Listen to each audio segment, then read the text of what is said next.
Walk into almost any, successful small business like a local bakery or Hmm. maybe a specialized hardware store or even just a neighborhood diner. Right. And if you look really closely behind the cash register, you're probably going to see it. Oh, the framed dollar. Exactly. That Ah. very first dollar of profit just proudly framed, hanging victoriously on the wall. Yeah, usually with a little dust on the A glass. little dust. Maybe the sun has faded the green ink just a bit over the years, but it is this huge, undeniable milestone. Yeah. Earning that first dollar feels like, it feels like crossing the finish line of a marathon. Oh, absolutely. It's a triumph. It is. But here's the question I really want you, the listener, to think about today. Why is it that earning that first dollar feels like this absolute triumph, but getting those exact same customers to come back and spend their 10th or, their 100th dollar feels like a constant, just exhausting battle against the noise of a crowded inbox? That is the great paradox of modern business, isn't it? I mean, we live in an era where physically sending a message to a consumer is practically free. It takes milliseconds. Right. They don't want to do it. Exactly. Communicating with consumers is incredibly easy today, but getting them to actually pay attention, that is harder than it has ever been in human history. It really is. Because that framed dollar, it represents a moment of pure attention and pure trust. The customer saw the value, they understood the value, and they made the exchange. Replicating that at scale day after day, that's where the real struggle begins. And that struggle is exactly what we are dissecting today. Yeah. In this deep dive, we're unpacking the foundational strategies of integrating email into a successful marketing mix. You are about to learn how to identify your true value proposition, match your message to your specific business challenge, and create a continuous feedback loop with your audience. Which is so critical. It really is. Yeah. And this matters for anyone interested in business or entrepreneurship because, frankly, a brilliant product cannot survive if you can't effectively demonstrate that its value exceeds its price. Right. And that demonstration of value, it isn't a one-time event. No. It's an ongoing behavioral process. Because if we look closely at that framed first dollar again, it isn't just a piece of currency. What is it then? It is physical validation of a business idea. Ooh, I like that. Yeah, it proves that your product or service is valuable enough to cause someone to, voluntarily part with their hard-earned cash. Right. But maintaining that exchange, turning a one-time buyer into a loyal patron who actively wants to hear from you, that requires strategic communication. Right, because the customer has to wake up the next day and then a week later and a month later Right. and still actually believe you hold that value. Look, exactly. But the source material for today, Chapter 1 of Email Marketing for Dummies, it points out something really crucial here. A massive nuance that I think a lot of founders, honestly, they just completely overlook. Oh, they overlook it all the time. Right. The challenge of proving that value changes drastically depending on what exactly it is you are trying to sell. Yes. There isn't just one universal marketing challenge, is there? No, not at all. And the text breaks this down into two very distinct scenarios. Identifying which one you are in is, well, basically step zero. Step 0. Okay, let's hear them. Let's call them scenario A and scenario B. So in scenario A, your product or service is highly unique and it's largely unfamiliar to the consumer. Okay, so something brand new. Right. Think of a brand new type of predictive AI software for logistics. Or maybe a completely novel health gadget that measures some biometric people didn't even know they needed to track. Oh, right, like those new sleep rings when they first came out. Exactly. The mission in this scenario isn't just selling, it is pure education. Because they don't even know what it is. Right. Your marketing challenge is to teach consumers why they even have a need for this new thing in their lives. I mean, they don't know they have a problem, so you have to educate them on the problem before you can even introduce the solution. So in scenario A, you are essentially a teacher first and a salesperson second. Spot on. Teacher first. But, and tell me if I'm wrong here, that creates a massive problem for founders, doesn't it? Oh, a huge one. Because teaching requires a high degree of consumer attention. Yeah. And that is the exact resource we just established is incredibly scarce. Right. It requires you to build this entire narrative of urgency around a problem the user was, up until now, blissfully unaware of. Right. They were perfectly happy not knowing about their REM sleep data. Exactly. Now, contrast that fiction with scenario B. In scenario B, your product or service is easily identifiable and widely available. Okay, like what? Like, you're selling roasted coffee beans, or you're a commercial plumber, Yeah. or you're selling running shoes. Things everyone knows. Right. The consumer already knows what the product is, and they know why they need it. The mission here isn't education. Because they already know they need shoes. Exactly. The mission is differentiation. Differentiation. Okay. Your marketing challenge is to convince the consumer that out of the 50 available options in their immediate vicinity, your business is the absolute best choice. You are fighting in a very crowded arena. Okay, let's unpack this for a second. Because practically speaking, if I've built a truly superior product, Okay. like let's say I have engineered the absolute best, most durable running shoe on the market, or my supply chain software is genuinely, objectively, twice as fast as the industry standard. Sure. Okay. Shouldn't the quality just speak for itself? I mean, why do I have to constantly battle in the inbox to prove my value?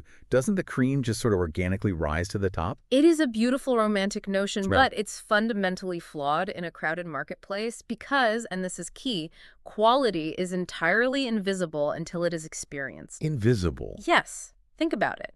If you roast the best coffee in the world, the beans inside a sealed bag look almost identical to the mediocre beans on the shelf next to them. Oh, wow. Yeah, they're just brown beans. Exactly. The consumer cannot taste the quality through the packaging. And they certainly can't taste it through their smartphone screen while they're, scrolling through their emails. That makes total sense. The quality only exists after the transaction. Exactly.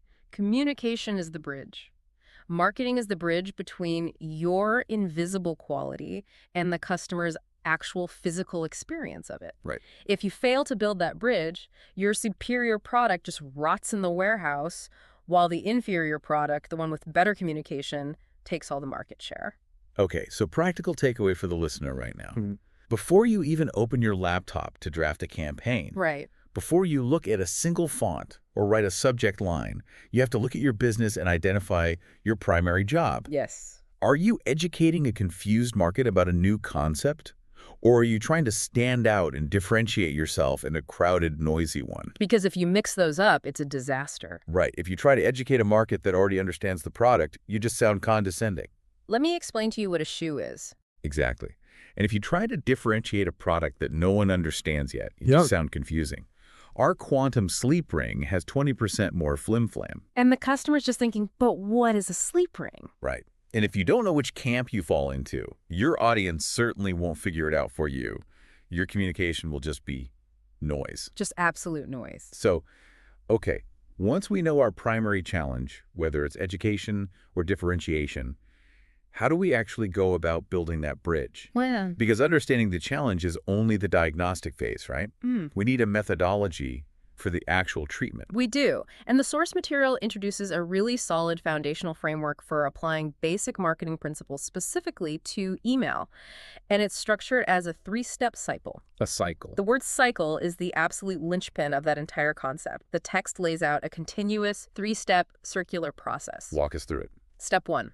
Determine your message and identify the very best audience for that specific message. Okay, message and audience. Step 2. Deliver that message using the media best suited for both the audience and the message itself. Right, delivery. And step 3, and this is where the magic actually happens. Evaluate your results.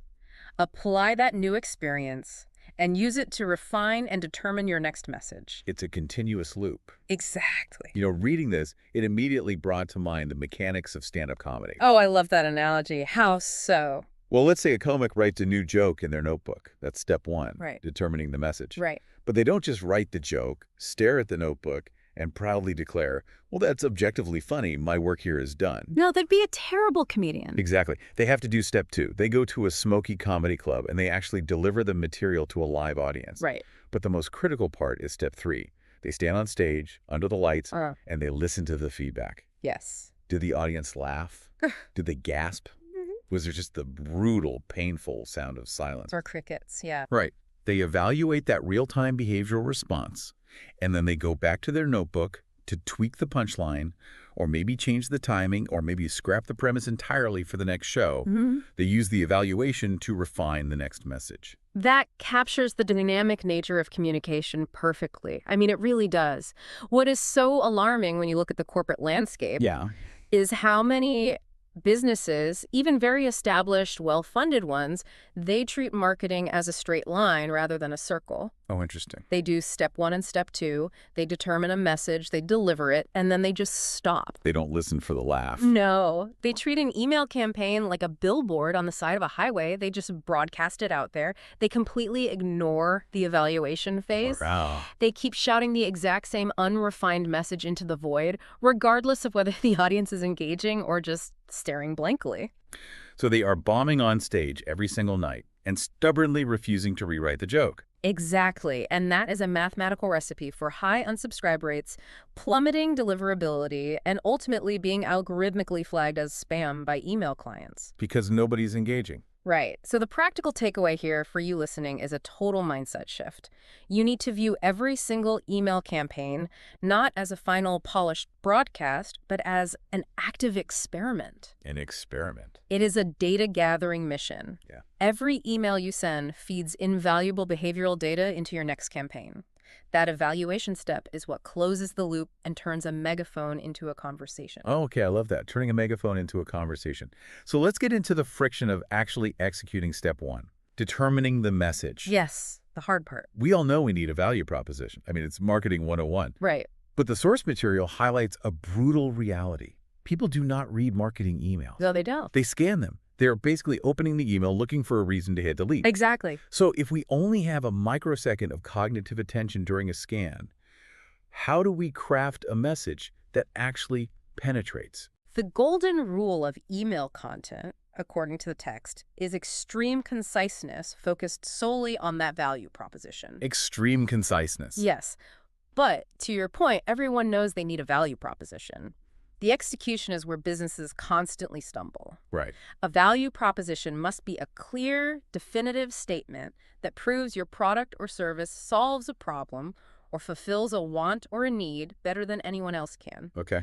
It is not a list of features. It is the ultimate localized benefit to the user. The source material gives 3 incredibly concrete examples of this, and I really want to dissect the psychology behind why they work, Let's do it. because it highlights the difference between just stating what you do and stating your value. Let's look at the first one. It's a pet sitting business. Oh, this is a great one. Right. The instinct for a founder is to say something like, we will come to your house, we'll walk your dog twice a day, and we'll feed them. Very logical. Very logical, just stating the facts. But the value proposition the text highlights is this. Don't put Rover in a cage for the holidays.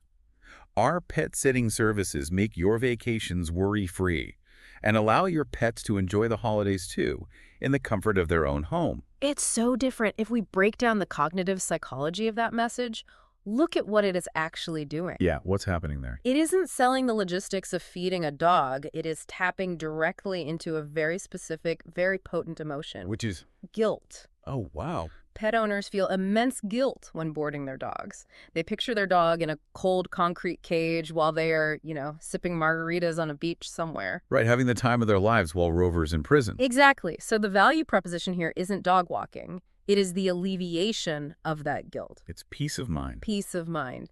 That emotional relief is infinitely more valuable to the consumer than a bulleted list of daily walking schedules. That makes total sense. You aren't buying pet sitting. You're buying a worry-free vacation. The service is just the delivery mechanism for the emotion. Perfectly said. That transitions perfectly to the second example in the text, which is a shipping company. Okay. The proposition is, want it tomorrow.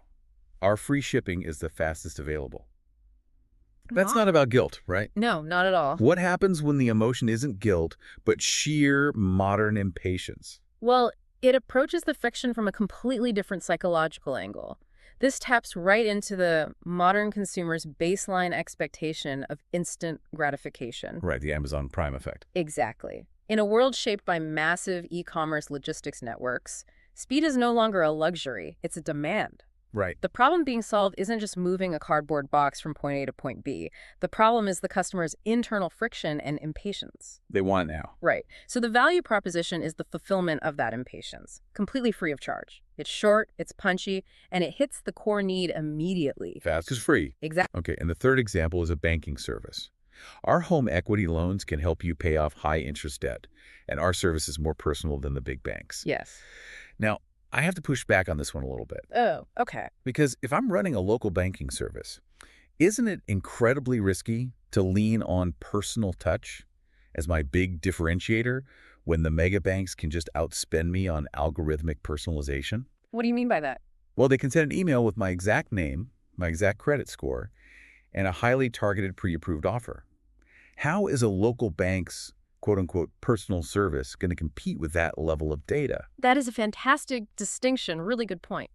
But algorithmic personalization is not the same as human empathy. Oh, interesting. Okay. What this value proposition does brilliantly is combine two distinct psychological levers. First, it addresses a deep, visceral pain point, the crushing, waking anxiety of high-interest debt. Yeah, that's a heavy burden. It is. It offers financial rescue. But then it layers on the differentiator, more personal than the big banks. It acknowledges the exact dynamic you just mentioned. How so? People often feel alienated by algorithms. They feel like just a data point to a massive financial institution.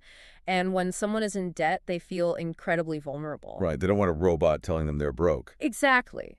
An algorithm doesn't comfort vulnerability. A human being does. So the value proposition here is financial rescue delivered with human empathy, which a megabank literally cannot scale. Oh, wow. That makes total sense. The empathy is the moat. Yes. But, hearing these examples, they sound so obvious in retrospect. You always do. Right. Like, of course you sell the worry-free vacation.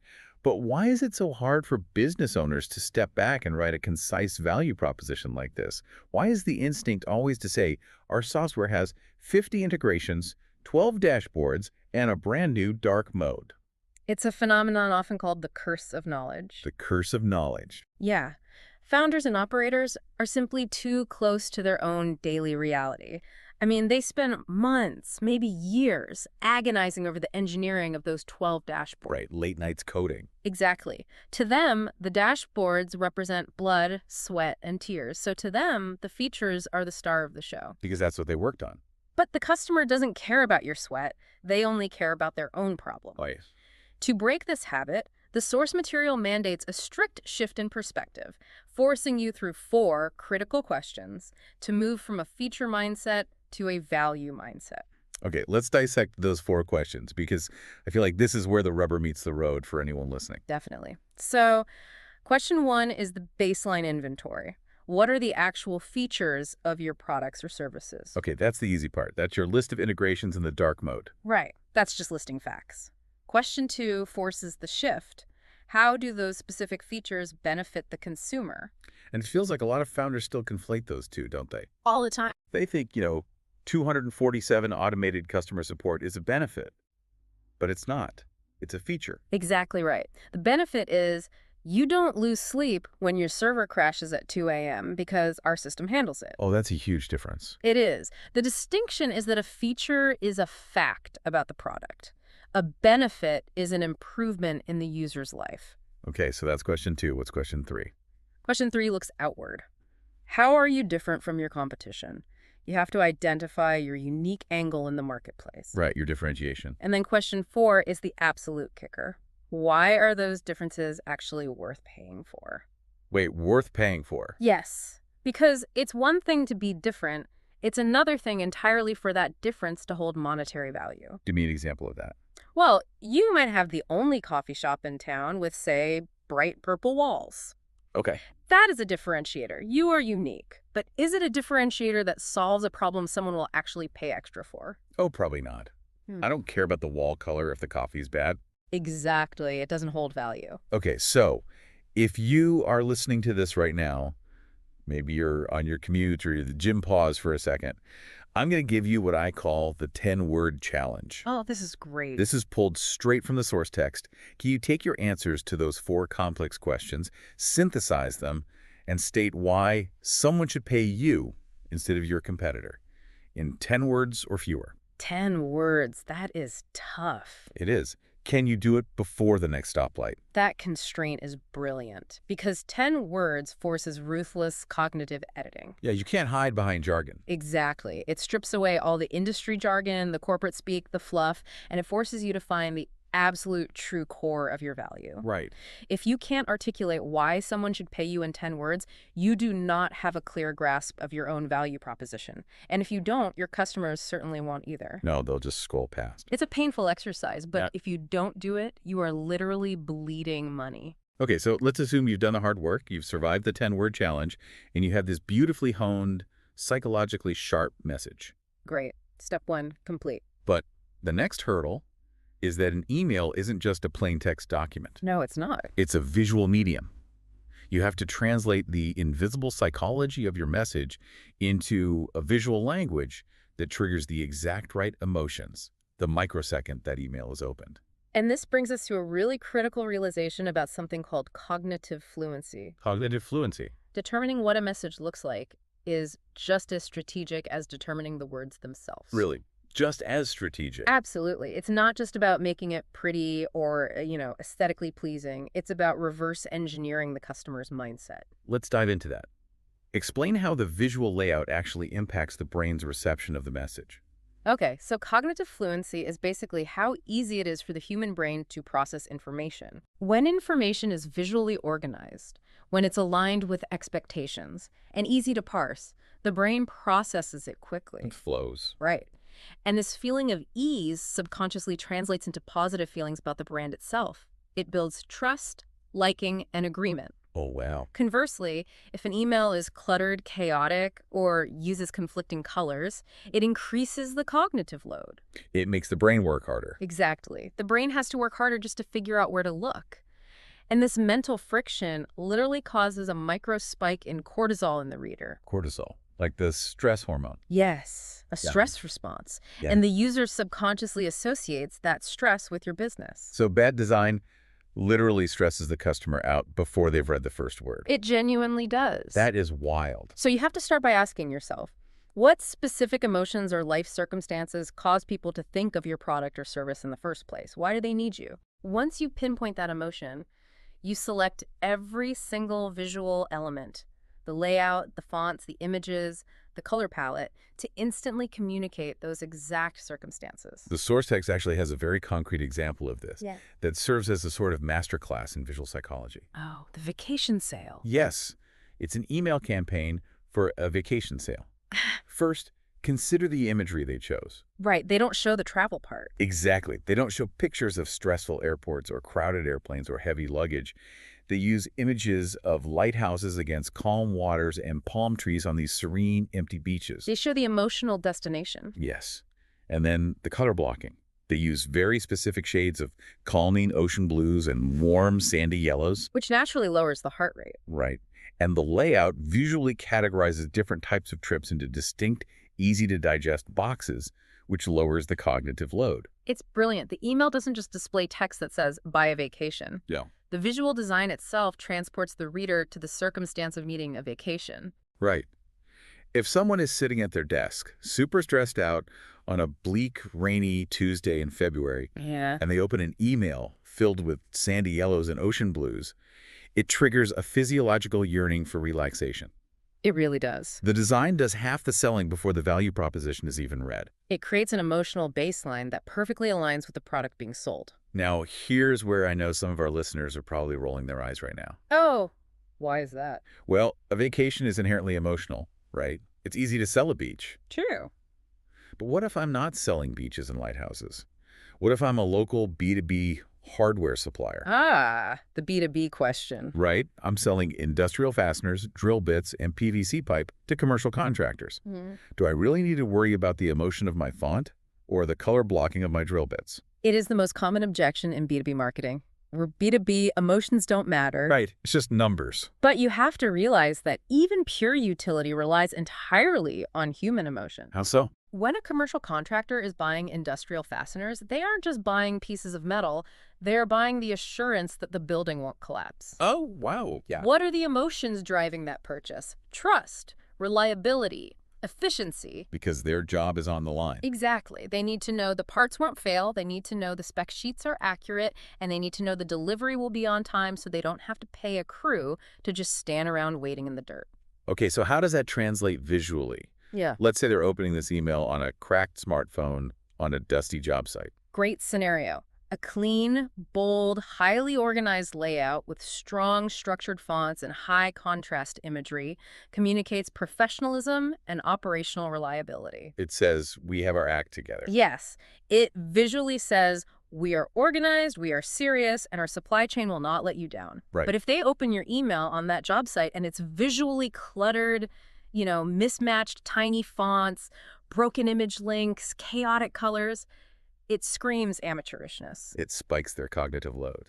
Exactly. It spikes that cortisol. And it subconsciously whispers to the contractor, if this supplier can't even organize a basic email, how on earth are they going to manage my complex, multi-thousand-dollar supply chain? Wow. The emotion of a B2B supplier is confidence. Your visuals must inspire confidence or you lose the sale. Clutter destroys confidence. That is a phenomenal point. Yeah. Clutter destroys confidence. I love that. It's so true. So if you're listening, don't just pick an email template because it has a cool animation or it looks flashy. You need to actively choose design elements that subconsciously align with the real-world problem you are solving. Precisely. And that brings us full circle back to the three-step marketing cycle we talked about earlier. Right. Message delivery evaluation. You've determined your message with the 10-word value proposition. You've delivered it with a visually resonant design that lowers cognitive load. Now, that email goes out into the real world. Step 2, complete. But as we established with the comedian analogy, hitting send is only half the battle. If marketing is a circle, how do we actually close the loop? We have to evaluate the results. That's step 3. Evaluation. The source material makes a very compelling case here. While email is uniquely powerful because it's cost-effective and highly targeted, Sure. it's absolute, true superpower, the thing that sets it apart from a billboard or a magazine ad is the behavioral data it returns. It is the ultimate listening device. And we aren't just talking about open rates here. No, definitely not. Because, let's be honest, open rates are increasingly just a vanity metric. With all the changes in privacy policies, like Apple's mail privacy protection, open rates can be wildly skewed. They're almost useless in some contexts now. Right. But the text takes a deep dive into the tangible benefits of the medium, starting with immediate action. Yes. Unlike a radio ad, an email is a built-in, frictionless mechanism for an instant response. A user reads your value proposition, feels the emotion of your design, and instantly clicks a button to buy. Which is great, but the real goldmine, the thing that closes the loop, is the second benefit, gathering behavioral feedback. How so? The source details the importance of something called the click summary report. Okay, the click summary report. When you send an email, a click summary report lets you see exactly what specific links were clicked by which specific people. Oh, so you see exactly who did what. Exactly. If you feature 3 different pieces of software in an email, you know exactly which one caught a particular subscriber's eye. Wow. They aren't telling you what they think they like in some sterile focus group. Their physical actions are showing you what they actually care about in the real world. And this is where we really need to elevate the strategy. Because how do we use that click summary as a behavioral trigger? Right. If I'm looking at that data, what is the shift in mindset required to actually capitalize on it? It requires a fundamental shift from a broadcast mindset to a conversational mindset. A conversational mindset. Yes. Think of a click in an email as the digital equivalent of a customer walking into your physical store. Okay, let's picture that. They walk past all the front displays and they pick up one specific product to examine it closely.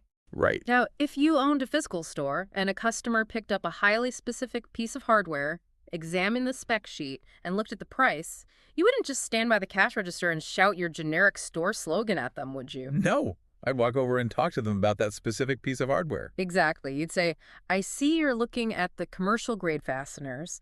What kind of project are you bidding on right now? Right. I'd ask a relevant question. You initiate a relevant conversation based on their demonstrated behavior. But in the digital world, if you aren't tracking your clicks, and more importantly, if you aren't dynamically adjusting your next email sequence based on those clicks, You're ignoring them. you are effectively ignoring the customer standing in your store holding the product. You are leaving them in complete silence. Wow. So to close the loop on the three-step marketing cycle, you have to use email as a listening device. Yes. Let the data from your click summary reports dictate exactly what you write in your next email campaign. That's the secret. If a segment of your audience clicked on a link about, say, winterizing their industrial equipment, your next email to them shouldn't be a generic company newsletter. No, that would be a wasted opportunity. It should be a highly targeted, triggered sequence about the risks of freezing pipes and the specific solutions you offer.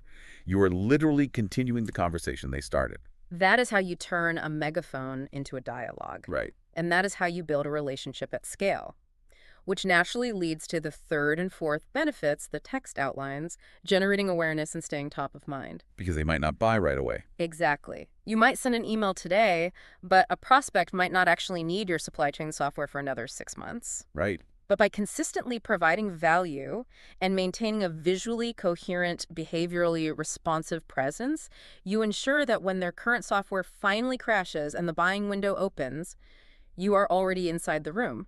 You're the first person they think of. As we tie all these threads together, from the core challenge of identifying whether you are educating or differentiating, Right. to surviving the 10-word value proposition challenge, mastering the cognitive psychology of your visual design, and leveraging that data-driven feedback loop. It's a lot, but it connects. It really does. It all points to one incredibly memorable insight that represents the soul of this first chapter. What's that? Email marketing is not a digital flyer that you just blindly toss onto the lawns of the internet hoping someone picks it up. Definitely not. It is a precise, measurable, visually aligned behavioral feedback loop. Yes. And going back to where we started today, earning that framed first dollar on the wall, that proves that you have value. It proves you have a viable business. Right, the product works. But a carefully targeted, continuously evaluated email strategy, that is how you repeatedly remind your customers that your value is worth paying for over and over again. It's the engine. It's the architectural framework for earning the 100th dollar and the 1,000th. It is the engine of repeat business. Absolutely. Now that we understand the conceptual psychology of how to communicate our value, the next logical question is how to use this exact tool to physically lower our customer acquisition costs and drive massive repeat revenue. Which is the holy grail. It is. And that is exactly what we are going to uncover in our next deep dive, looking into Chapter 2. But before we go, we talked extensively today about finding the specific emotion that triggers a purchase and aligning your design to match it. I want to leave everyone listening with a very tangible challenge to mull over today. Okay, let's hear it. Pull up the very last email or even the last text message that you sent to your customer base. Okay. Look at it on your screen. Now imagine a stranger looking at that visual layout alone without reading a single word of your copy. Just the visuals. Just the visuals. What emotion would that visual presentation make them feel? Does it feel chaotic? Does it feel calming? Does it inspire absolute trust? That's a tough question. It is. Yeah. Because if you don't intentionally know what emotion your visuals are projecting, And what? your customers don't either. Wow. A brilliant and honestly slightly terrifying challenge to end on. Until next time, keep evaluating, keep refining, and we'll see you on the next deep dive. What if I told you that the very first dollar you make from a brand new customer might actually be costing your business money? I mean, it sounds completely counterintuitive when you put it like that. Right. But think about that for a second. You launch a product, you run an ad, a customer walks through the door or they click that shiny buy button. You ring up the sale and you celebrate. Exactly. You celebrate. You might even frame that crisp first dollar bill and hang it proudly on the wall behind the register. It's a classic business milestone. It is. But if we really look at the underlying math of customer acquisition, that framed dollar, well, it isn't a trophy. No. Yeah. It's an illusion. And behind that illusion is this hidden massive potential for either catastrophic financial loss or incredible predictable wealth. And it all depends entirely on what you do the moment after that transaction clears. Yeah, it really forces you to completely rethink how we celebrate milestones in business. Because we are culturally conditioned to view the initial transaction as the finish line. Right. The sale is made, so the job is done. High fives all around. Exactly. But when you strip away the emotion and just look at the raw economics of a successful marketing mix, that initial transaction is merely the opening sequence. It's the start of a very long, highly strategic game. And that game is exactly what we are focusing on for today's deep dive. I'm really excited for this one. Me too. We are unpacking Chapter 2, adding email to a successful marketing mix, and we're specifically focusing on maximizing revenue. So in our time together today, you are about to learn how a well-executed strategy completely flips the harsh, unforgiving mathematics of customer acquisition right on its head. It's a total paradigm shift. It really is. For anyone listening who is interested in business, entrepreneurship, or even just the psychology of how your favorite brands interact with you, understanding this transforms an email list from just, a basic communication tool into a predictable, highly profitable economic engine. So welcome to the deep dive. Glad to be here diving into this. So to really understand this, I feel like we need to go back to the scene of the crime, that framed first dollar of profit on the wall. Let's break down why that dollar is lying to us. Let's do it. Walking into a new business and seeing that first dollar framed on the wall, I mean, it's an emotionally beautiful thing. Because it represents pure validation. Right. Exactly. It means your idea works in the real world. It proves you have a product or a service that living, breathing human beings actually want. And they wanted enough to part with their hard-earned cash. Right. It's a massive dopamine hit for an entrepreneur. But the lethal danger lies in mistaking that emotional validation for actual profitability. Ah, okay. So it's what we might call the acquisition trap. You get so addicted to the rush of acquiring a customer that you don't realize you're bleeding out. You're hemorrhaging cash and you don't even know it. I want to ground this in a really tangible scenario so we can picture it. Let's imagine a local restaurant. Someone opens a new cafe. They want to launch a new lunch service. How does this trap snap shut on them? Okay, so imagine you are the owner of this new cafe. Yeah. You've got a great lunch menu, but the dining room is completely empty. Crickets. Crickets. So you know you need to get people in the door to experience the food, right? Yeah. You decide to run an awareness campaign. Makes sense. You put together a budget of $1,000. Now, this could be local radio ads, direct mail flyers sent to nearby office buildings, hyper-targeted social media ads, whatever the medium is. You spend the $1,000. Okay, $1,000 out the door. And the amazing thing is, it actually works. The campaign is a huge hit. Over the course of the week, it drives exactly 100 new people through your doors. Awesome. And every single one of those 100 people buys your special $10 lunch combo. Okay, hold on. I have to play devil's advocate here. Go for it. 100 people paying $10 each. That is exactly $1,000 in the cash register at the end of the lunch rush. Math checks out. If I'm that cafe owner, I am ecstatic.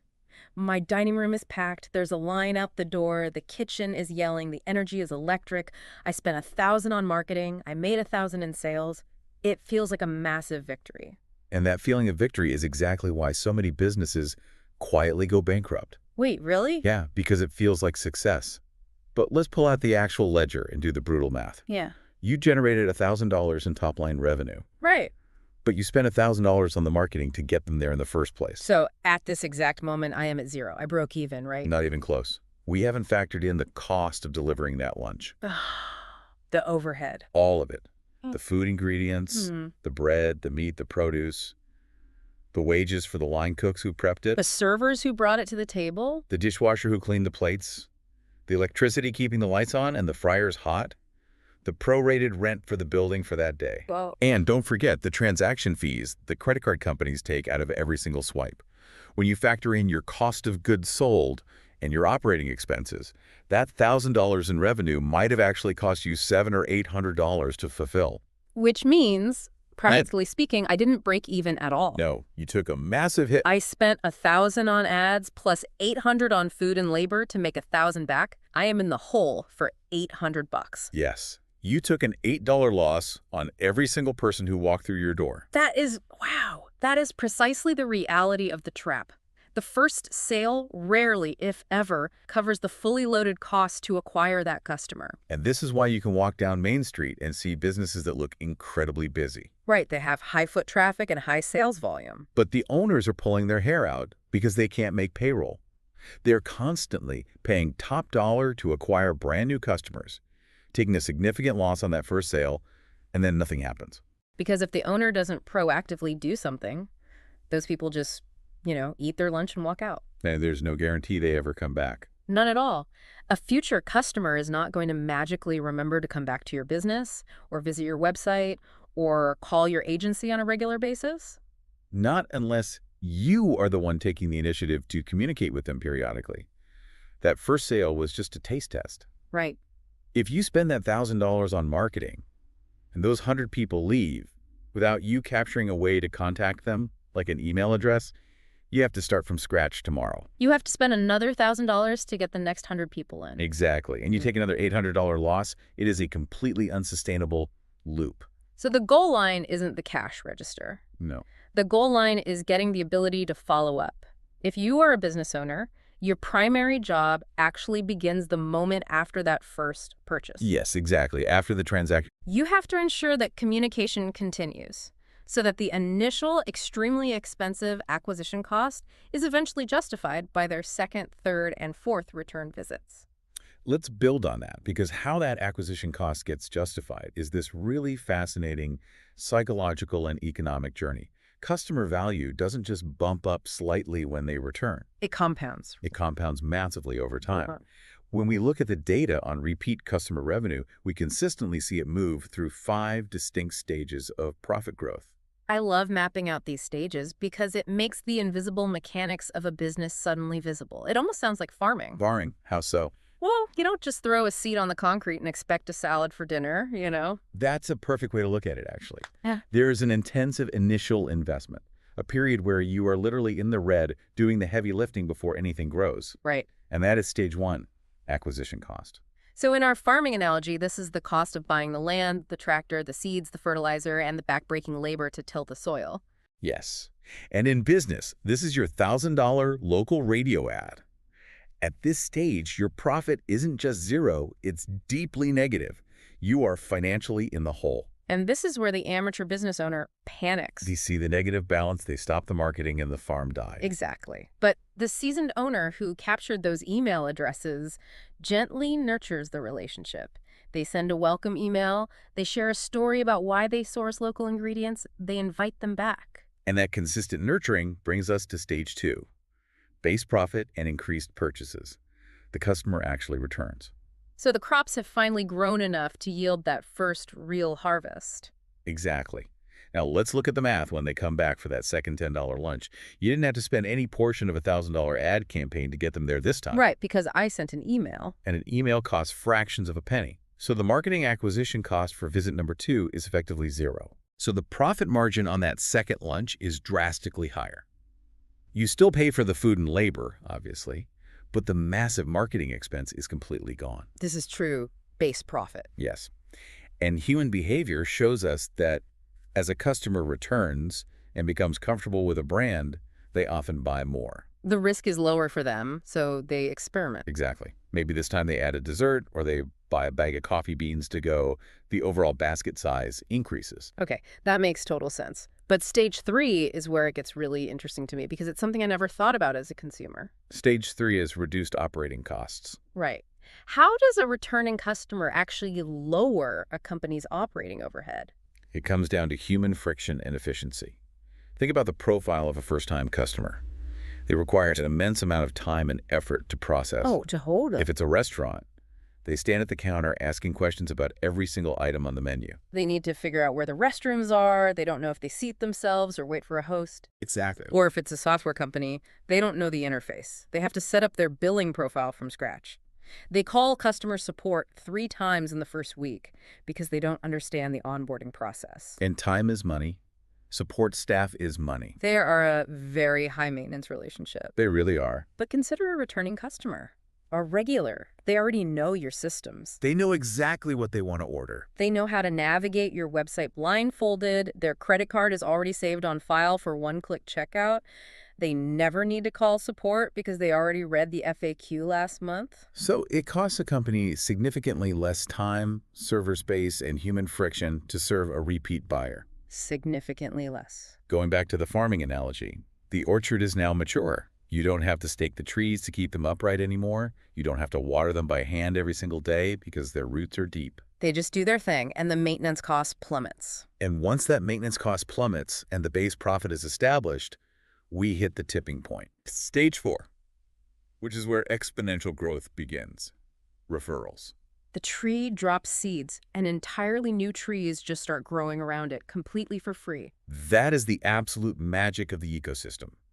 A loyal customer, one who has been nurtured through consistent, valuable email communication, not just spammed with ads, but actually engaged with, eventually becomes an evangelist for your brand. They do the marketing for you. Exactly. They bring in their friends, they forward your newsletter to their colleagues, they bring their family to your cafe. And what is the acquisition cost of a referred customer? Or $0. Zero. You completely bypass stage one for those new individuals. You skip the $1,000 ad campaign entirely. Therefore, the profit margin on a referred customer is the highest margin possible in any business. That brings us to stage 5, which I really want to dig into because it challenges a core assumption I think a lot of us have about capitalism. It's a fascinating stage. Stage 5 is the price premium.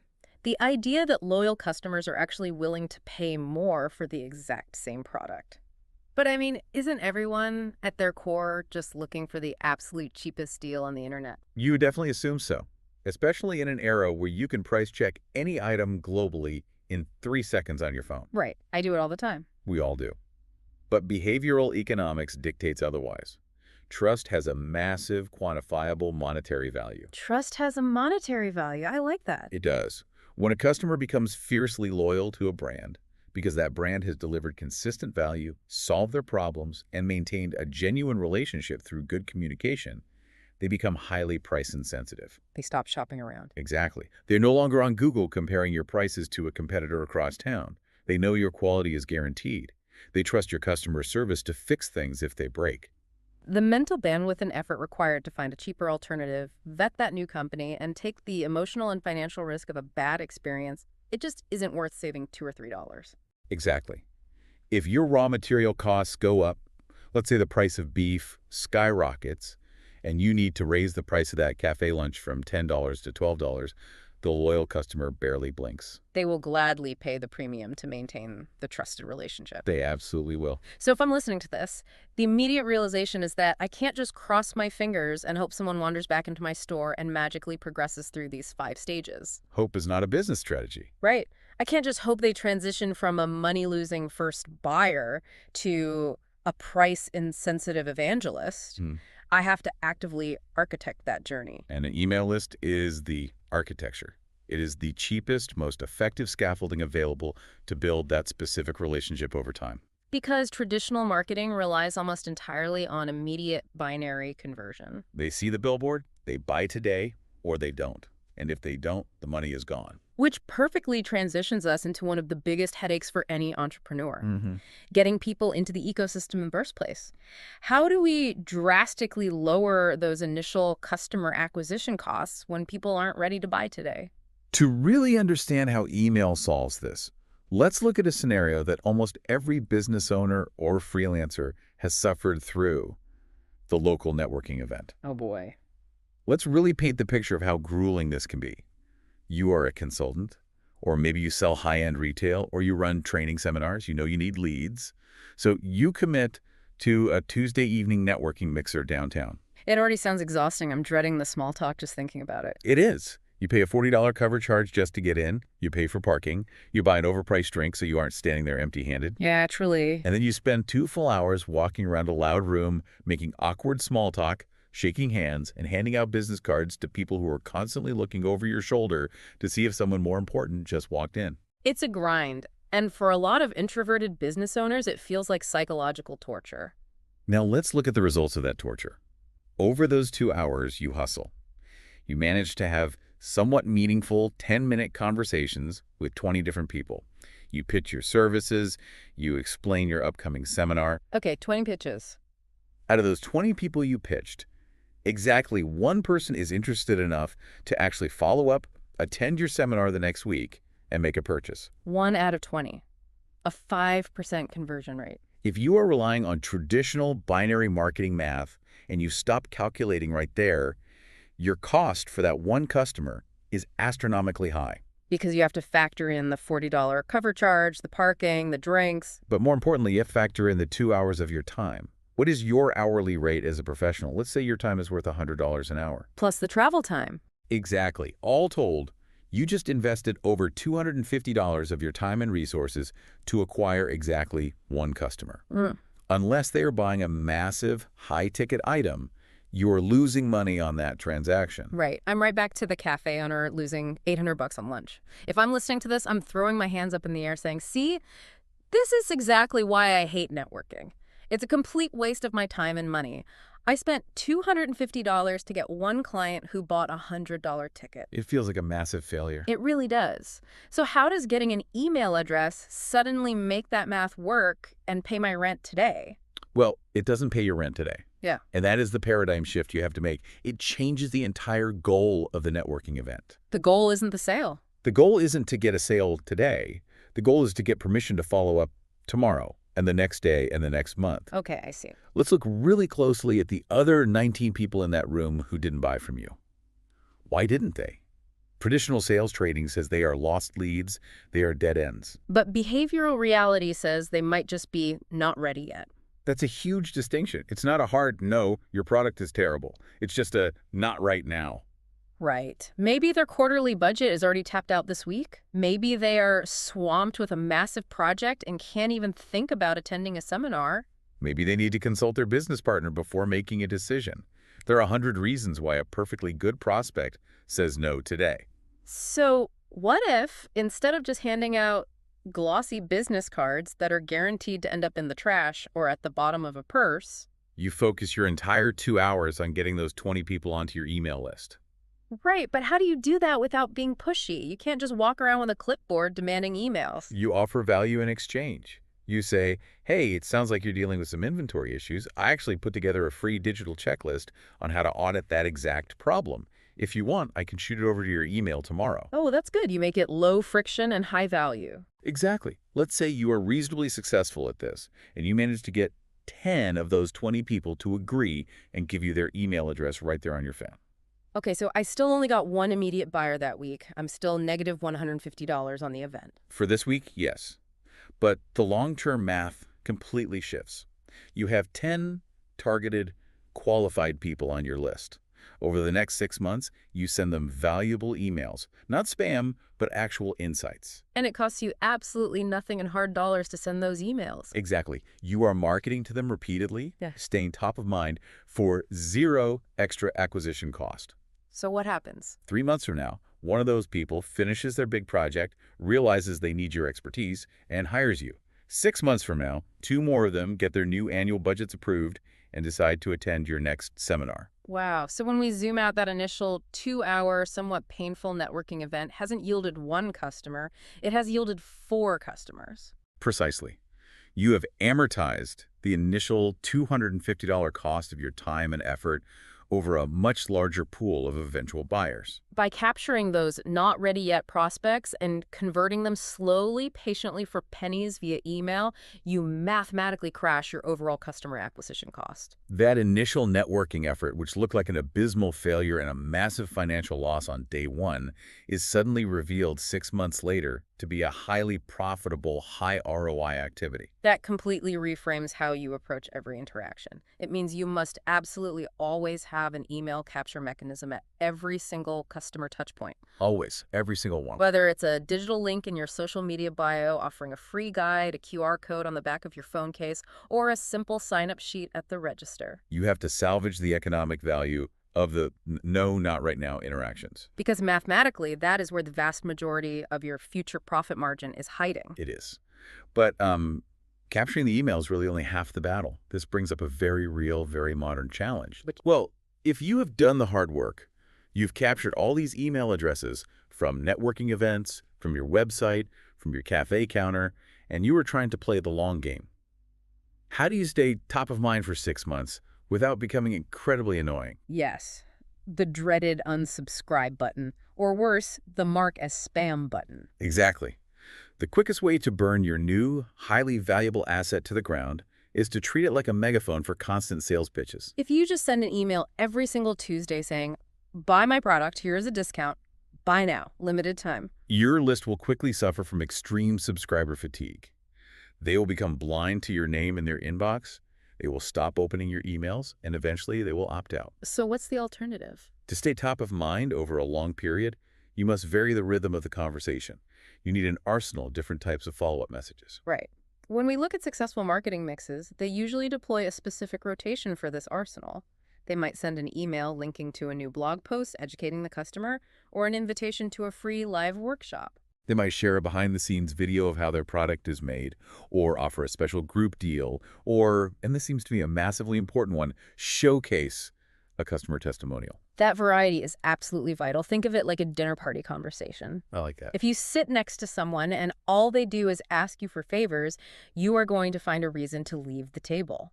But if they tell a great story, share some useful advice, ask about your life, and then eventually ask for a small favor, you are much more inclined to help them out. That's spot on. I've definitely been that customer staring at an inbox. Let's dissect this because the psychology here is fascinating. If I'm on a brand's email list, a constant barrage of buy this now for 20% off eventually feels incredibly cheap. It feels transactional, almost desperate. My brain just tunes it out. But if that same company sends me an invite to a free online Q&A session, or they send me a link to a video showing their founder talking about why they started the company, that feels entirely different. That feels like a relationship. It feels like they are depositing value into my life before trying to withdraw money from my wallet. That concept of depositing value versus withdrawing value is a perfect framework. Let's look really closely at two specific tools you just mentioned, the discount and the testimonial. Because on the surface, they are both trying to get the customer to buy. But they trigger completely opposite psychological responses in the human brain. I really want to explore this. Walk us through the distinct emotional and behavioral impact of a brand sending me a discount code versus sending me a story about another customer. Okay, let's start with the discount. A discount relies heavily on urgency and scarcity. Save 20% today only while supplies last. It is a short-term brute force lever. It puts direct pressure on the wallet. Now, don't get me wrong, discounts are effective. They trigger a quick dopamine hit. They are great for clearing out old inventory or getting someone who is teetering on the edge to finally make the purchase. Exactly. But they are a dangerous drug. If you rely on them too much, you inadvertently train your audience's behavior. Right. I can think of a few major retail clothing brands right now where I would never, under any circumstances, buy something on a Tuesday for full price. Because you know with absolute certainty they're going to send a 40% off the entire store email on Friday morning. Yes, they've conditioned me to devalue their own product. Exactly. You've been trained. And by constantly discounting, the brand erodes its own prestige and permanently lowers its profit margins. You become a commodity based only on price. So what about the testimonial? A testimonial, on the other hand, does something entirely different. It doesn't use urgency. It builds long-term trust equity. How so? When a company sends an email featuring a detailed story about a customer, let's call her Sarah from Ohio, who had the exact same problem you are currently facing, used the product, and achieved a fantastic result, they aren't pressuring your wallet at all. They aren't saying buy now. They are saying, look at what's possible. Yes, they are providing social proof. As humans, we are tribal creatures. We look to others to figure out what is safe. Because buying a new product or hiring a new service involves risk. Will this waste my money? Will I look foolish? Will this software crash my computer? Exactly. A testimonial massively reduces that perceived risk. It says, we are a safe bet. We actually deliver on the promises we make. It validates the decision before I even make it. Precisely. A testimonial email doesn't demand immediate action, but it deposits a massive amount of trust into the relationship bank account. It warms the prospect up. So when you do eventually decide to send that direct sales pitch or that rare strategic discount 2 weeks later, the customer is exponentially more receptive to it because the foundational trust is already established. That is exactly how the sequence works. So the strategy here for anyone managing communication with their customers is to create a conscious rotation for your content. Don't just act like a digital vending machine asking for coins. You have to educate your audience with a how-to video. Invite them to engage in a live workshop. Share deep, relatable social proof with a testimonial. Deposit, deposit, deposit. And then strategically and sparingly deploy the discount to withdraw. It keeps the relationship dynamic, it builds authority, and it completely prevents subscriber fatigue. And maintaining that healthy, engaged, fatigue-free list is paramount because it all builds toward the final, most profound realization when it comes to successful marketing mixes. Which brings us to the ultimate asset, valuing the database. This concept blew my mind when I first started understanding business acquisitions. The idea that a business's true, measurable financial value isn't necessarily its current product line or the patented tech or the fancy office space. No, the true value is the customer database itself. It is the golden goose. In the world of mergers and acquisitions, businesses are bought and sold every single day, almost entirely on the strength and health of their customer database. Let's look at a hypothetical scenario to illustrate this. Okay, imagine you have two identical e-commerce businesses selling outdoor camping gear. They sell the exact same tents, they have the exact same profit margins, they have the same website design. Identical twins, basically. Identical. Yeah. But business A relies entirely on the whims of social media algorithms and expensive Google ads to get traffic. Every day, they have to pay the toll troll to get customers. Right. Business B, however, has spent the last 5 years meticulously building and maintaining an email list of 100,000 highly engaged past buyers. Not only do they have the emails, but they have detailed data attached to them. They know which customers buy winter gear, which ones prefer ultralight hiking gear, how often they open emails, and what their average order value is. Exactly. If an acquiring company comes along to buy one of these businesses, Business B is worth exponentially more money. Because possessing the direct line of contact alongside all that rich behavioral data makes the company a self-sustaining, independent economic asset. Exactly. An acquiring company or an investor doesn't just want to buy your past revenue. They want to buy the guaranteed ability to generate future revenue at a highly efficient, low cost. And a strong, engaged email database is the only thing that guarantees that capability. It really is. Okay, I have to jump in with a reality check here. Sure, go ahead. Let's imagine our listener is a freelance graphic designer, or they run a small family bakery, or they are a solo consultant who plans to run their practice until the day they retire. They might be thinking, I have absolutely zero intention of ever selling my business to some private equity firm.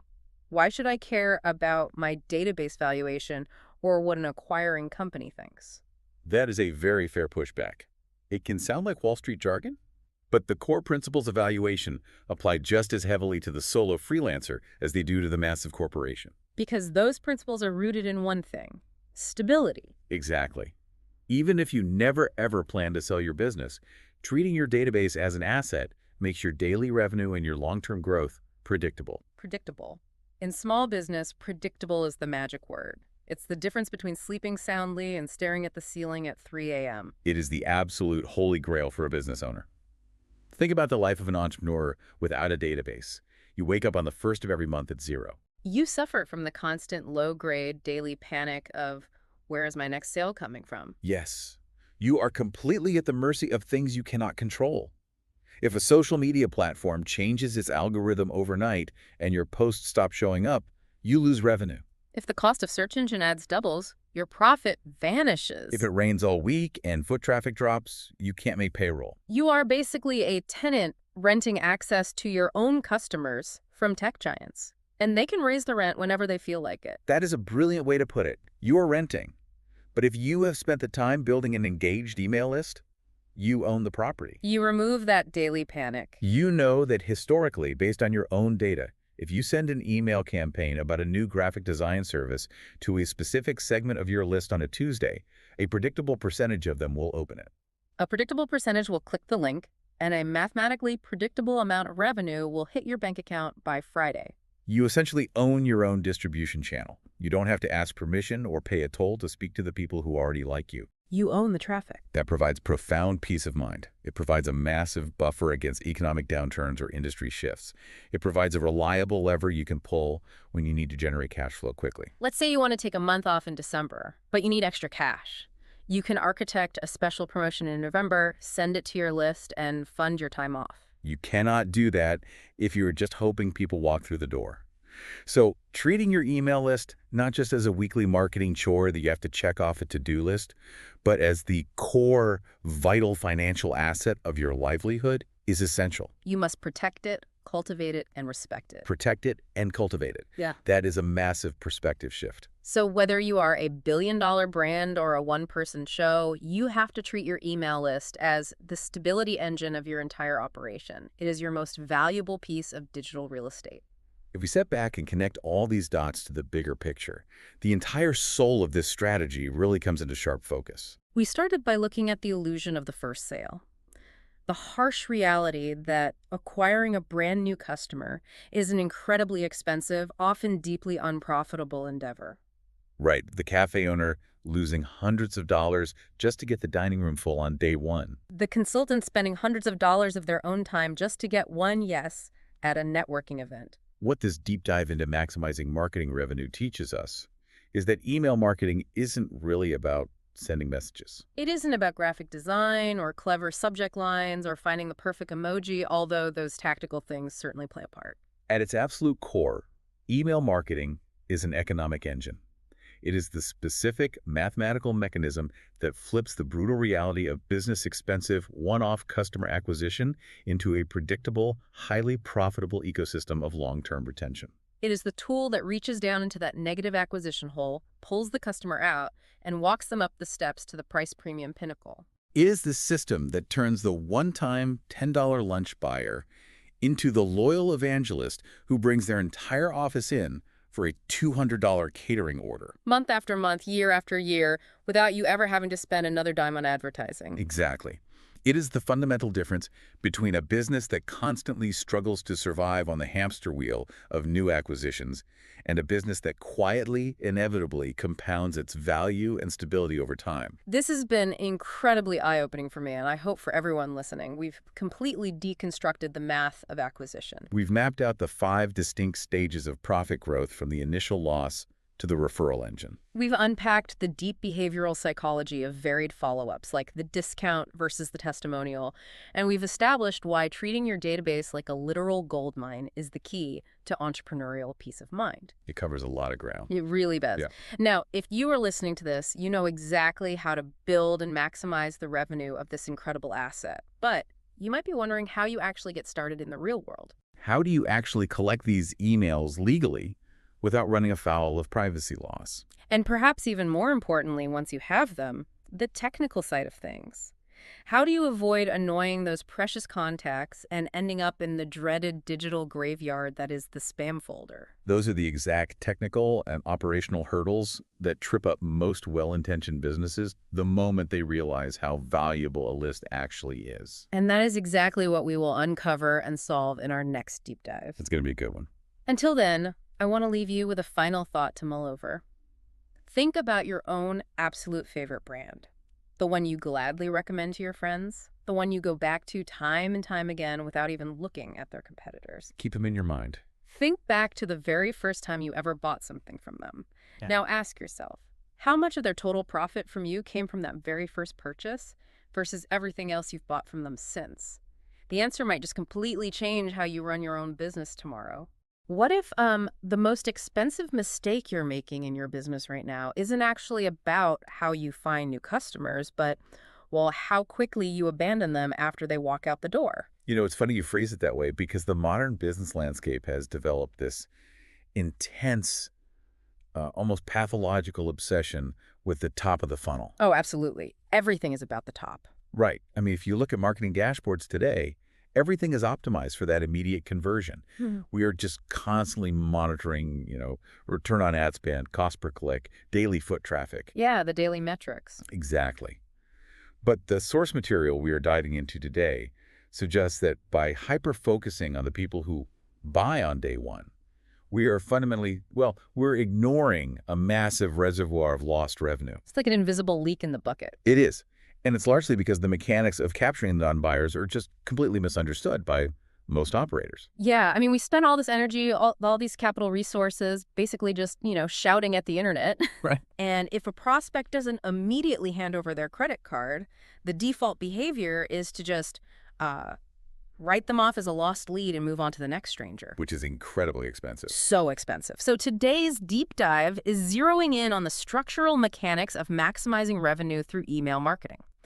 We're going to tell you why repeat customers are the true engine of profitability. We'll unpack how email systematically lowers your cost of acquiring a customer and, why a well-maintained contact database is honestly one of the most valuable assets a business can own. Yeah, and just to set the parameters of this conversation right up front, we are not talking about the amateur practice of blasting out generic digital flyers to, anyone with a pulse. Right, no spamming allowed here. Exactly.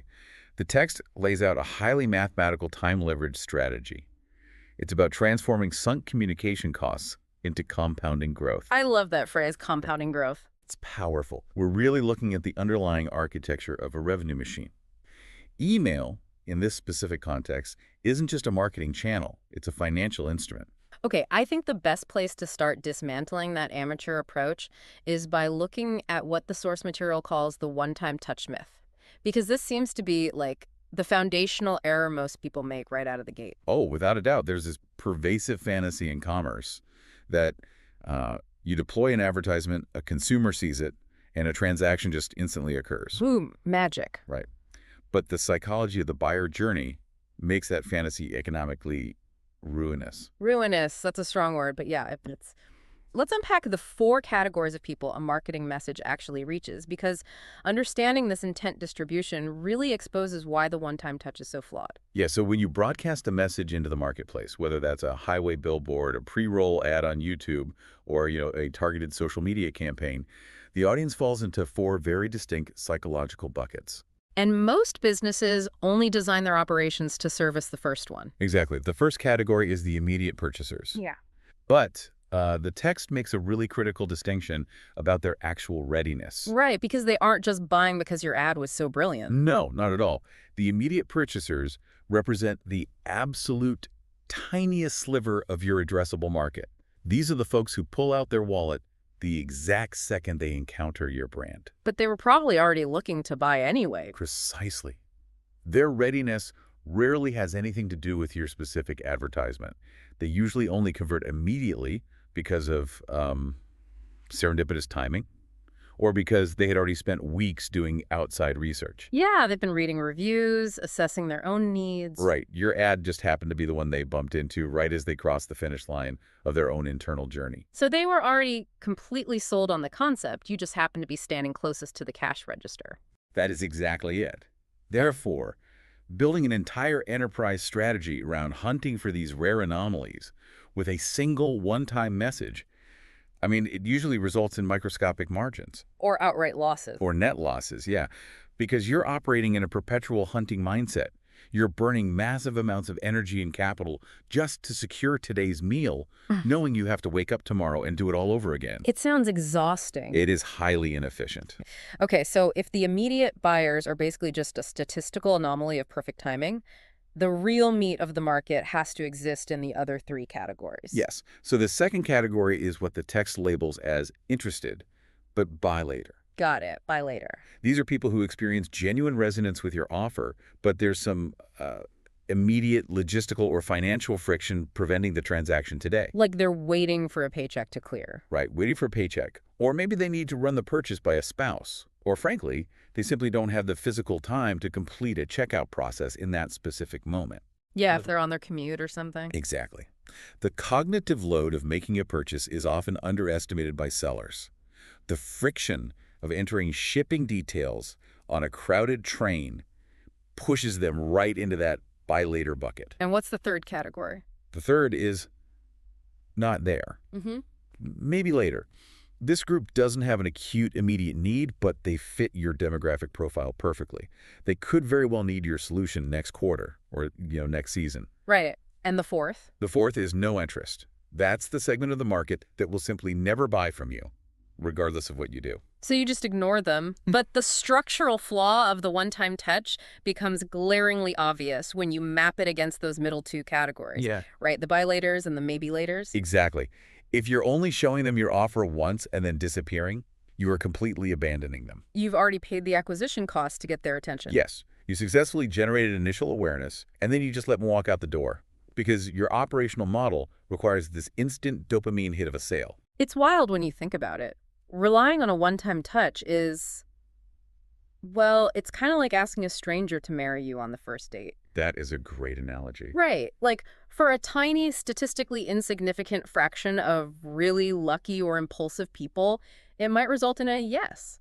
But for everyone else, it's just off-putting. You burn the bridge immediately. Yeah, you have to court the maybe laters. You have to demonstrate value over time. Which means moving from that hunting mindset into a farming mindset. Exactly. And the source material utilizes a really concrete offline scenario that perfectly illustrates this.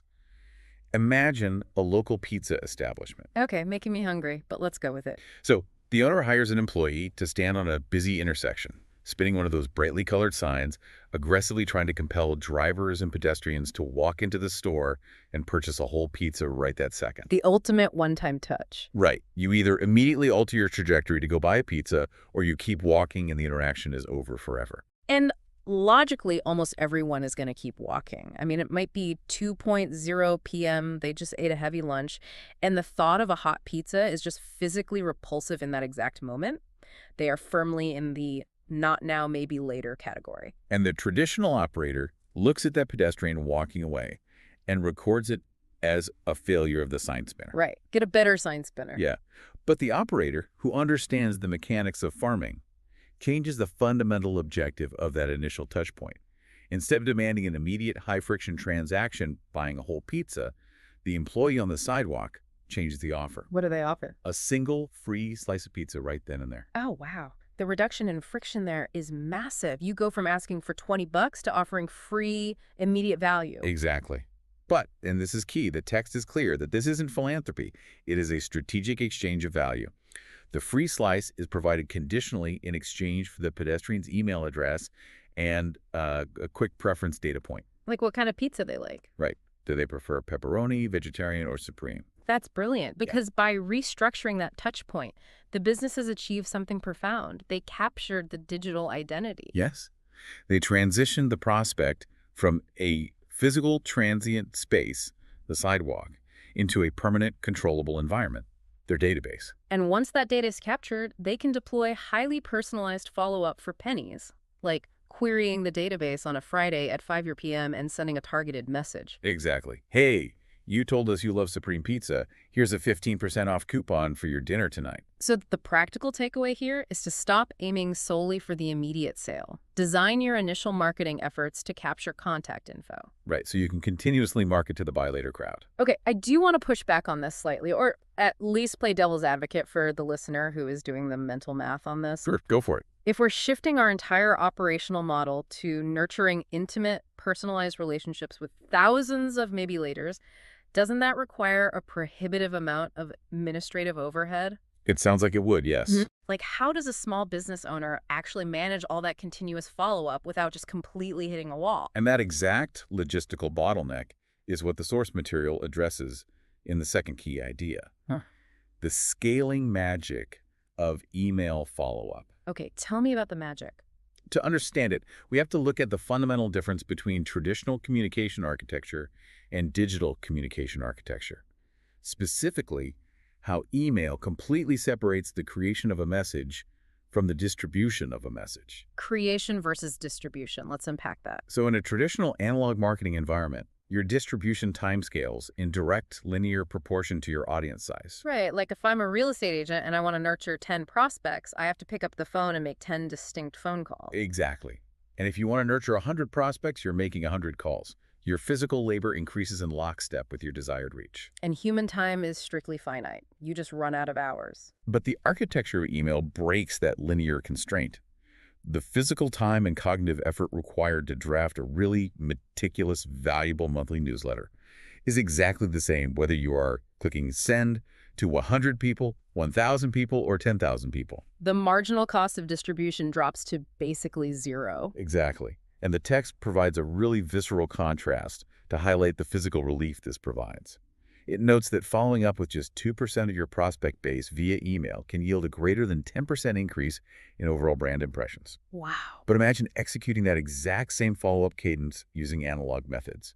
Imagine committing to making 3,120 individual phone calls a year just to check in on prospects who aren't ready to buy yet. The logistics of that are just staggering. It's not even just the talking. It's navigating phone trees, leaving voicemails, getting blocked by gatekeepers. And the emotional friction of cold outreach. Totally. Or imagine physically writing, stamping, and stuffing 3,120 direct mail postcards into envelopes. The paper cuts alone. Right. The paper costs, the postage, the physical exhaustion. It makes continuous follow-up structurally impossible for a small team. But email software just absorbs all of that friction. You spend your time crafting one highly valuable message, and the server handles 3,120 deliveries in milliseconds. It completely levels the playing field. A single operator in their living room can have the exact same follow-up efficiency as a massive corporation. Okay, but wait.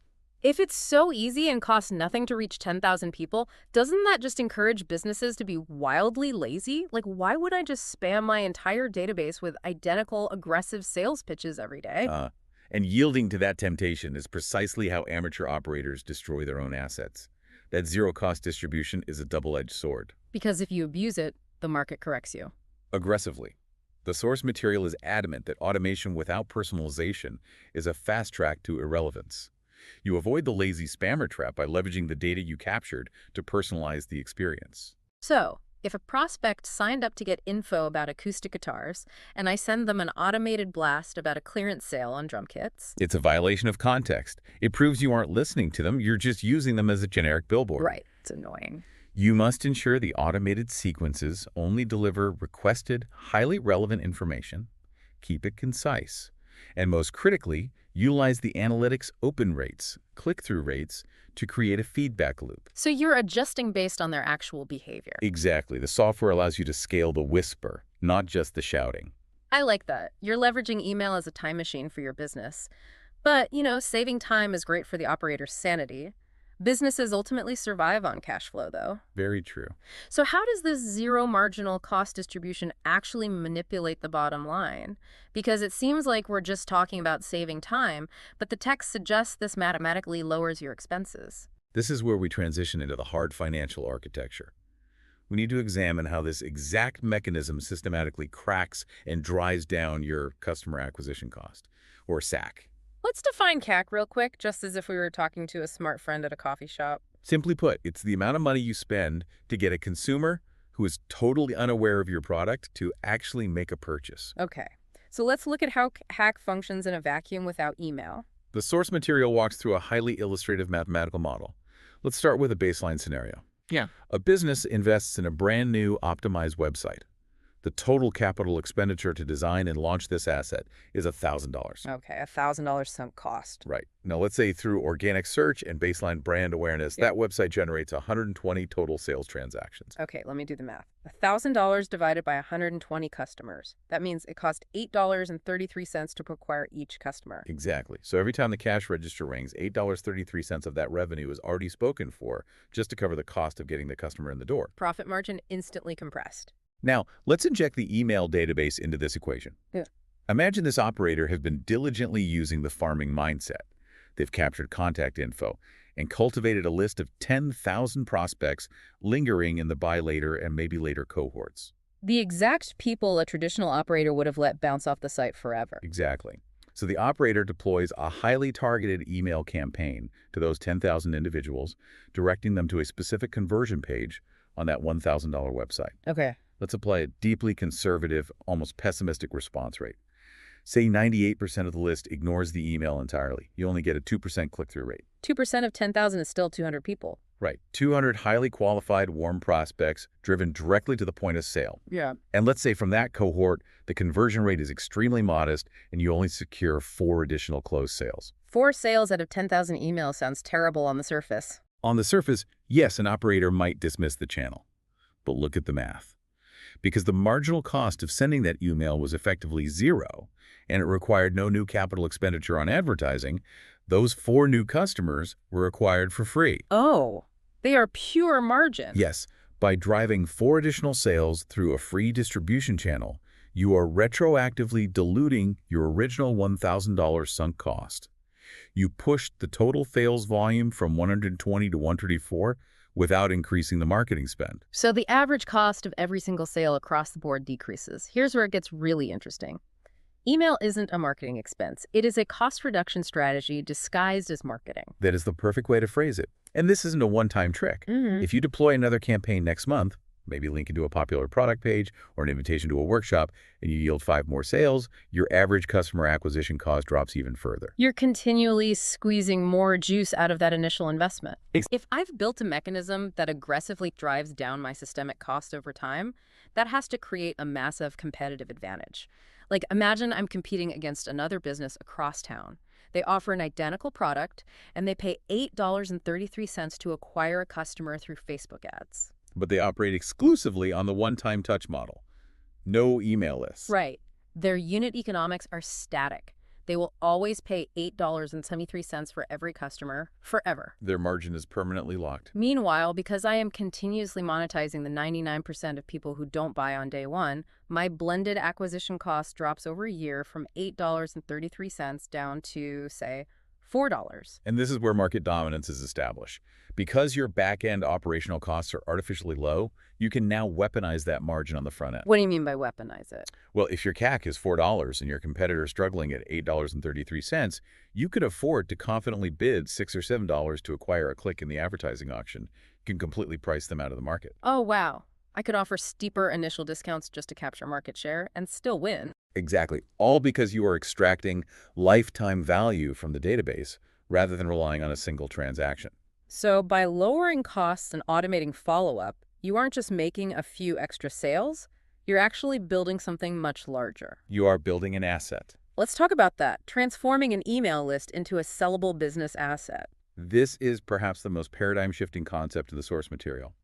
It requires the operator to migrate from transactional thinking to equity thinking. Okay, break that down for me. A transaction, a single sale, pays the rent today. It's necessary for survival. But equity is the durable wealth you're building for the future. Possessing a robust contact database fundamentally alters the multiplier at which a business is valued. Right, because if I'm a firm looking to buy a business, I don't really care about your office furniture. I want predictable future revenue. Exactly. A company that relies entirely on running new ads every day is incredibly risky. But a company that owns a direct line of communication to 100,000 proven buyers, that is guaranteed future cash flow. Let's use the retail seminar example from the text to crystallize this, because it's a great comparison. It is. Imagine an entrepreneur operating a local retail business. They go to a local networking event and spend 3 hours shaking hands, meeting 20 new prospects, and inviting them to an in-store seminar. Classic analog hustle. Right. Out of those 20 new contacts, one single person actually shows up and buys something. If the operator is trapped in a transactional mindset, they evaluate the ROI based solely on that one sale.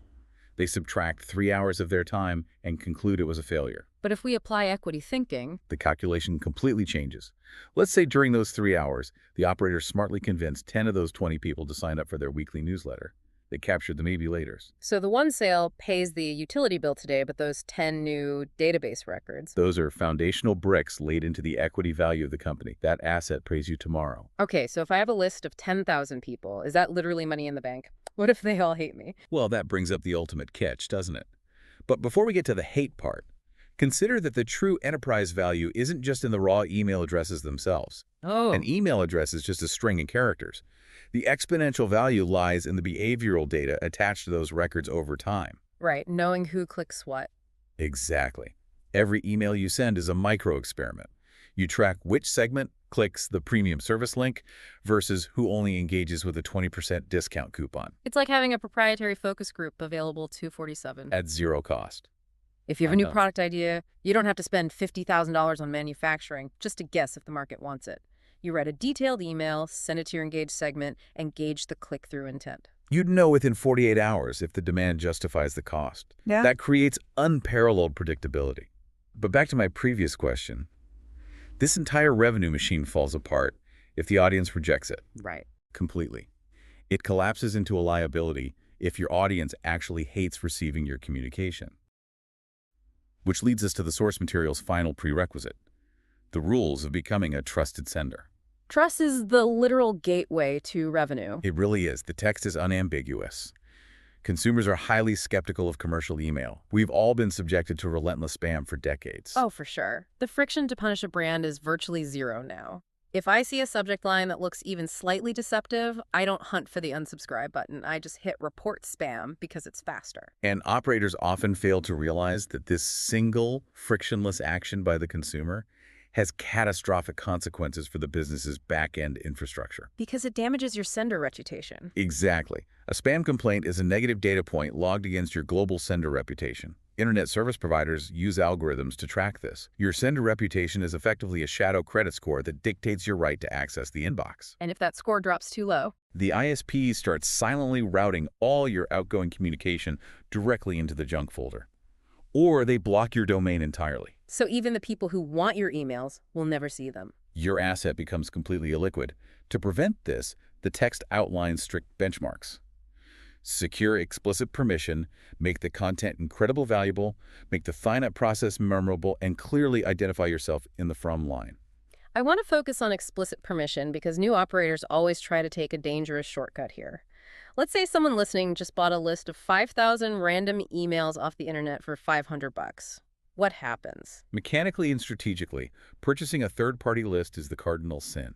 It is digital suicide for your domain. Strong words, but true. It explicitly violates the rule of permission. Those 5,000 people did not raise their hand. They have no context for your brand. When you appear unannounced, they will instantly report you as spam. It's the digital equivalent of breaking into someone's home to leave a promotional flyer on their table. They're going to call the cops. And the ISPs are the cops. The spam traps hidden in those purchase lists will trigger immediate blacklisting. Your ROI will be irreversibly negative. You simply cannot buy a relational asset. You have to construct it. Brick by permission-based brick. Okay, so assuming we have permission ethically, how do we balance providing incredible value with actually asking for the sale? I mean, we're trying to make money here. It requires understanding the ratio between inherent value and extracted value. If every single message just screams, buy this product now, the consumer feels used. The trust account is depleted and they disengage. You become that one friend who only ever calls when they need to borrow money or help moving a couch. Precisely. Eventually, you stop answering their calls. To keep the channel open, the email must improve the reader's day, whether they purchase anything or not. You must offer actionable tips, entertainment, or education. You're making deposits into the trust account so you can eventually make a withdrawal. The source material has a brilliant anecdote about this, the catch and release fly fishing shop. It's a phenomenal case study. The shop owner sent an email with the specific subject line about a huge trout caught in Colorado. For fly fishing enthusiasts, that's an irresistible hook, pun intended. Exactly. And when they open it, they aren't assaulted with a banner ad. They get an authentic photograph of a father and son with this massive trout. They get a compelling story. And most importantly, the shop owner detailed the exact specific fly used to catch the fish. He provided the secret recipe. By simply reading the email, the subscriber became a better fisherman. Immense inherent value was delivered up front. And then he transitions into the commercial extraction. Right. He noted he was personally tying those exact flies in the shop that week and offered a fully guided expedition to the exact location of the catch. And it sold out instantly. Because of reciprocity and extreme contextual relevance. The sales pitch wasn't a jarring interruption. It was the logical, helpful next step. The audience didn't feel sold to. They felt serviced. If your list genuinely looks forward to your emails, no spam filter or algorithm update can hurt your business. You possess algorithmic immunity. That is the ultimate operational security. You've grounded your risk profile in a direct relationship with the consumer. We have covered so much architectural theory today. Email marketing isn't just a megaphone for shouting at the internet. No, it's a meticulous, scalable ecosystem designed to catch the people who aren't ready to buy today, nurture them efficiently over time, and systematically drive down your costs. All while building a sellable standalone asset. So next time you look at your marketing budget, ask yourself, are you just renting the attention of strangers for a day, or are you buying real estate in their inbox for a lifetime? Answering that honestly will determine if you're just surviving today or building the architecture to dominate your market for the next decade. Now that we know how to unlock this revenue potential, we have to figure out exactly what to say to them. Which is why in our next deep dive, we're going to crack the code on developing magnetic objectives and building a fiercely loyal email list from scratch. See you there. Why is it that you can spend hours, maybe even days, crafting the absolute perfect, highly valuable business email, just agonizing over every single word, only for it to vanish into the abyss of the junk folder? Oh, it's the absolute worst. Dismissed forever with a single click. Exactly. It's a total nightmare. It really is the modern communicator's worst nightmare. I mean, you pour your heart into a message, you make sure the offer is genuinely helpful, and it just hits a brick wall. Right. The person you were trying to reach never even knows you tried. Yep. Because the inbox is a battlefield today. We all know this intuitively because, well, we all manage our own flooded inboxes. Let's be real. It's exhausting. But from the sender's perspective, the only armor that actually works out there is trust. That is the perfect word for it, trust. So, in this deep dive, we are unpacking the mechanics of becoming a trusted sender. We are going straight to the source material, pulling from Chapter 4 to show you how this actually works. Which is such a critical foundational concept for anyone listening. Right. You are going to learn the legal, the highly technical, and the deeply psychological benchmarks that separate welcomed emails from despised spam. Because mastering this trust is the absolute lifeblood for anyone interested in business or entrepreneurship or simply getting their ideas heard by the right people. Okay, let's unpack this. Because in a world of intense information overload, trust isn't just some warm, fuzzy feeling, right? Not at all. Ah. I mean, it is a measurable, highly technical metric. These algorithmic gatekeepers use it to decide if you even get to step foot inside the inbox. Wow, okay. If you don't understand the rules of this ecosystem, your brilliant marketing campaign is effectively just shouting into a void. And before we can talk about how to be trusted, we really have to deal with the elephant in the room. We have to talk about spam. We have to talk about spam. And look, I know everyone listening has an intuitive grasp of what spam is. It's the junk you delete every morning while you're half awake. Right, exactly. But the actual origins of the word are surprisingly relevant to how algorithms treat it today. Yes. The history of the term actually perfectly encapsulates the modern problem. I mean, the word spam doesn't originally come from computers Right. or the early internet or even telemarketing. It originated way back in 1936. Wait, 1936. Yeah. Hormel Foods held a public contest to name a new canned luncheon meat product. Okay, I think I know where this is going. The winner, a guy named Kenneth Dano, won $100 for combining the letters SP from the word spiced and AM from the word ham. SPAM, spiced ham. Exactly. Spam. Which, I mean, that's a great bit of trivia to pull out at a dinner party. But how on earth does a canned spiced ham product from the 1930s become the global terminology for annoying emails? There's a massive leap there, right? Mhm. And for that leap, we have to thank a classic 1970 Monty Python sketch. I love Monty Python. In this particular television sketch, a group of Vikings are sitting in a small cafe. The waitress starts reading the menu, and almost every single item includes spam. Like spam, egg, sausage, and spam. Yes, exactly. Spam, spam, spam, baked beans, and spam. And as she reads, the Vikings in the background start repeatedly singing the word spam over and over again. Just chanting it. Right, in this chorale chant. They just sing it increasingly louder, completely drowning out all other conversation in the cafe, Oh, wow. until it just becomes this inescapable, annoying, overwhelming repetition.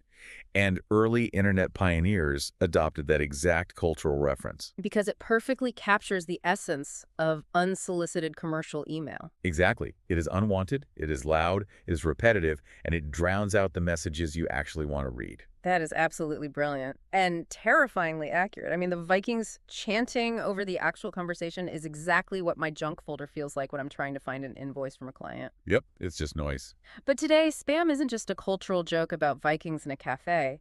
It is a heavily regulated space with severe consequences. Very severe. There are 3 authoritative benchmarks that determine whether your email is going to be flagged as spam. Let's start with the first one, which is the legal benchmark. So the legal framework is the absolute baseline. In the United States, this is primarily governed by the CAN-SPAM Act. CAN-SPAM. Right, originally passed in 2003 and then revised in 2008. It lays out the strict legal requirements for sending any commercial email. I want to push back on this a bit because I hear business owners talk about CAN-SPAM all the time as if it's the ultimate shield. Oh, all the time. They say, well, I'm legally compliant, therefore I'm not a spammer. What exactly does this law require of a sender? The requirements are quite specific, but honestly fairly basic. First, you cannot use false or misleading header information. Meaning your from and to addresses. Exactly. They have to accurately identify the person or business who initiated the message. Second, you cannot use deceptive subject lines. Right. The subject line must accurately reflect the content of the message. You can't put urgent, your account is suspended, if the email is actually a coupon for shoes. That's just blatant manipulation. Exactly. Third, you must give recipients a clear explanation of how to opt out of getting future emails from you, usually link at the bottom. The unsubscribe link. Right. And fourth, you must include your valid physical postal address in the email. Okay, so if you violate those, you aren't just annoying people, you are actively breaking federal law. Yes. And you could be subjected to massive fines per email. But here's the problem I see out in the wild. Legally, under CAN-SPAM, You don't actually need explicit permission to send someone an email the very first time, right? That is correct. You just have to give them a way to opt out. So a business owner thinks, well, great, I'm legally allowed to blast this list of 10,000 random people. As long as they put their address and an unsubscribe link at the bottom. Exactly. And that is exactly where the legal benchmark falls woefully short of reality. It is a massive misconception. Because being legally compliant doesn't actually guarantee anything. Being legal does not mean your email will actually reach the inbox, because the law is just the first benchmark. The second benchmark is professional standards. And who is setting these professional standards? Is there like an email marketing union or something? No, it's less a union and more a collective ecosystem of gatekeepers. We are talking about the email marketing industry, consumer advocate groups, and most importantly, the major ISPs. Internet service providers. Right. Companies like Google with Gmail, Yahoo, Microsoft with Outlook, Apple. They have their own set of professional standards that go way beyond canned spam. So Google doesn't just care if I'm following federal law. Not at all. Google's primary allegiance is to their users' experience. It is not to your marketing department. Wow. Okay. That's a good way to frame it. Right. Because if their users' inboxes are flooded with technically legal but entirely unsolicited junk, those users will abandon Gmail. They'll just go find a different provider. Exactly. So the ISPs expect you to act in good faith. For instance, the law might give you 10 business days to honor an opt-out request. But the ISPs want it faster.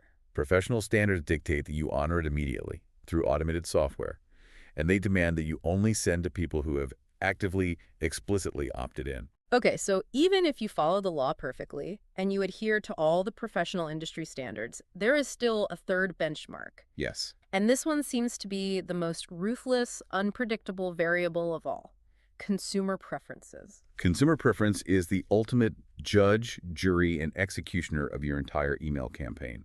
And it overrides the first two benchmarks completely. Completely. You can have a flawlessly legal email following all professional standards, and if the consumer decides they don't want it, you are done. Why is it so ruthless? Like, let's get into the psychology of the person staring at the screen. Well, consumers are inherently deeply skeptical of emails from senders they don't explicitly know, recognize, and trust. They are guarding their time. And their attention. And here is the truly dire mathematics of the situation. ISPs have made it incredibly easy for users to enforce their preferences. Because they don't have to write a complaint letter, they are given a highly visible weapon. The dreaded report spam button. It's usually right there at the top of the interface, sometimes even more prominent than the reply button. Exactly. And the math behind that button is staggering. It takes an astonishingly small number of people clicking that button to completely derail your campaign. Like, how small are we talking? If just 2 people out of 1,000, that is a 0.2% complaint rate, click that spam button, an ISP can temporarily block your entire server. Let me stop you right there because I really want that to sink in for the listener. 2 out of 1,000. That's just 2. 0.2%. That sounds absurdly strict. Like, if I open a brick-and-mortar bakery and 998 people love my croissants, but 2 people complain to the city council. The city doesn't board up your windows. Right. They don't shut me down. Why is the tolerance so incredibly low in the email world? Because of the sheer incomprehensible volume of global email traffic. Yeah. We are talking about billions of emails being sent every single day. Billion. If ISPs allowed even a 1% or a 5% spam complaint rate to be considered acceptable, the entire infrastructure of the internet would collapse under the weight of the junk. Oh, I see. The strictness is a survival mechanism for the email ecosystem. They have to operate on a zero-tolerance policy. So let's connect all this back to the business owner who thinks they are safe just because they follow the law. Okay. Relying purely on canned spam laws to guarantee your email delivery is like saying you're a good driver just because you technically stayed under the speed limit. Right. Completely ignoring the fact that you were driving on the wrong side of the road at night without headlights during a Category 5 hurricane. That is a phenomenal analogy. I love that. The law is just the floor. It's the absolute bare minimum to avoid getting sued. But consumer preference is the actual weather on the road. Exactly. If the consumers don't want you there, the law won't protect you. Google and Yahoo will just shut you down to protect their users from the hurricane. And you can be 100% legally compliant and still have a 100% delivery failure rate if consumers decide you are a nuisance. Which raises a really important practical question. Why are consumers so quick to hit that button, even on legitimate emails from businesses they've interacted with. Yeah, you hear business owners venting about this all the time. They say, well, they signed up for my list. I gave them a 10% discount code. They bought my product. Right. Why did they mark me as spam 3 weeks later? Is the consumer just being malicious? Rarely. It almost always comes down to a failure of memory or a failure of clarity on the part of the sender. The consumer simply doesn't recognize you. The modern attention span is fractured. Exactly. If your sign-up process wasn't deeply memorable, or if you wait a whole month to send your first email, they have completely forgotten who you are. Or consider brand mismatch. Maybe they bought a product from Sunset Bakery, but your newsletter comes from a corporate parent company called Sunrise Holdings. The consumer sees Sunrise Holdings, thinks, I never signed up for this, and hits the spam button. Or what if they didn't explicitly opt in? I see this at trade shows or conferences all the time. Oh, yes. Someone drops their business card in a glass fishbowl to win a free iPad, and suddenly they are subscribed to a daily corporate newsletter. That is a classic example of implied permission, which is incredibly dangerous. Yeah. The person wanted the iPad. They did not ask for your weekly digest. Right. When they receive it, they feel their privacy was violated.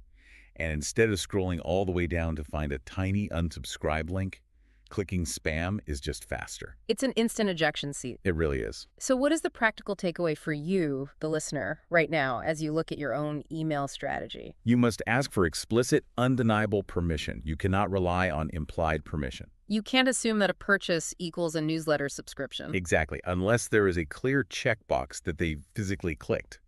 You need to make the sign-up process distinct, clear, and memorable.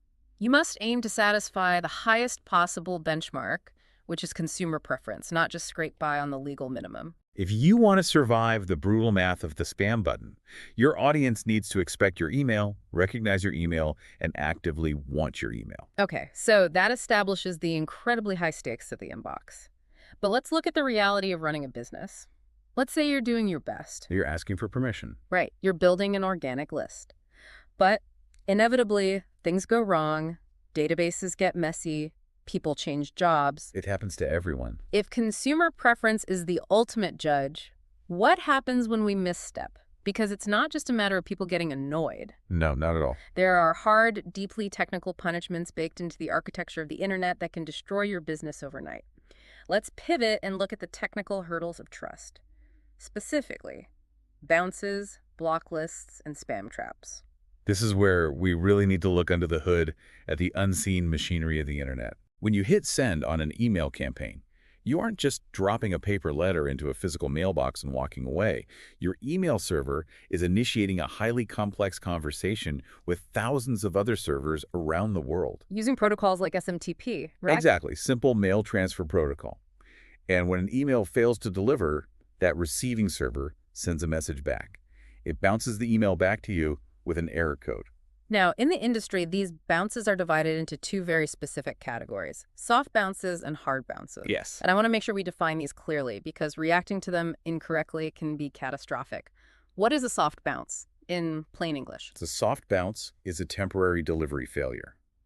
The underlying email address is completely valid, but the message couldn't be delivered at that exact moment in time. So if we use a real estate analogy, the house is still there, the person still lives there, but the front door is temporarily jammed. Or the mailbox on the porch is overflowing, and the mail carrier just can't fit another envelope inside.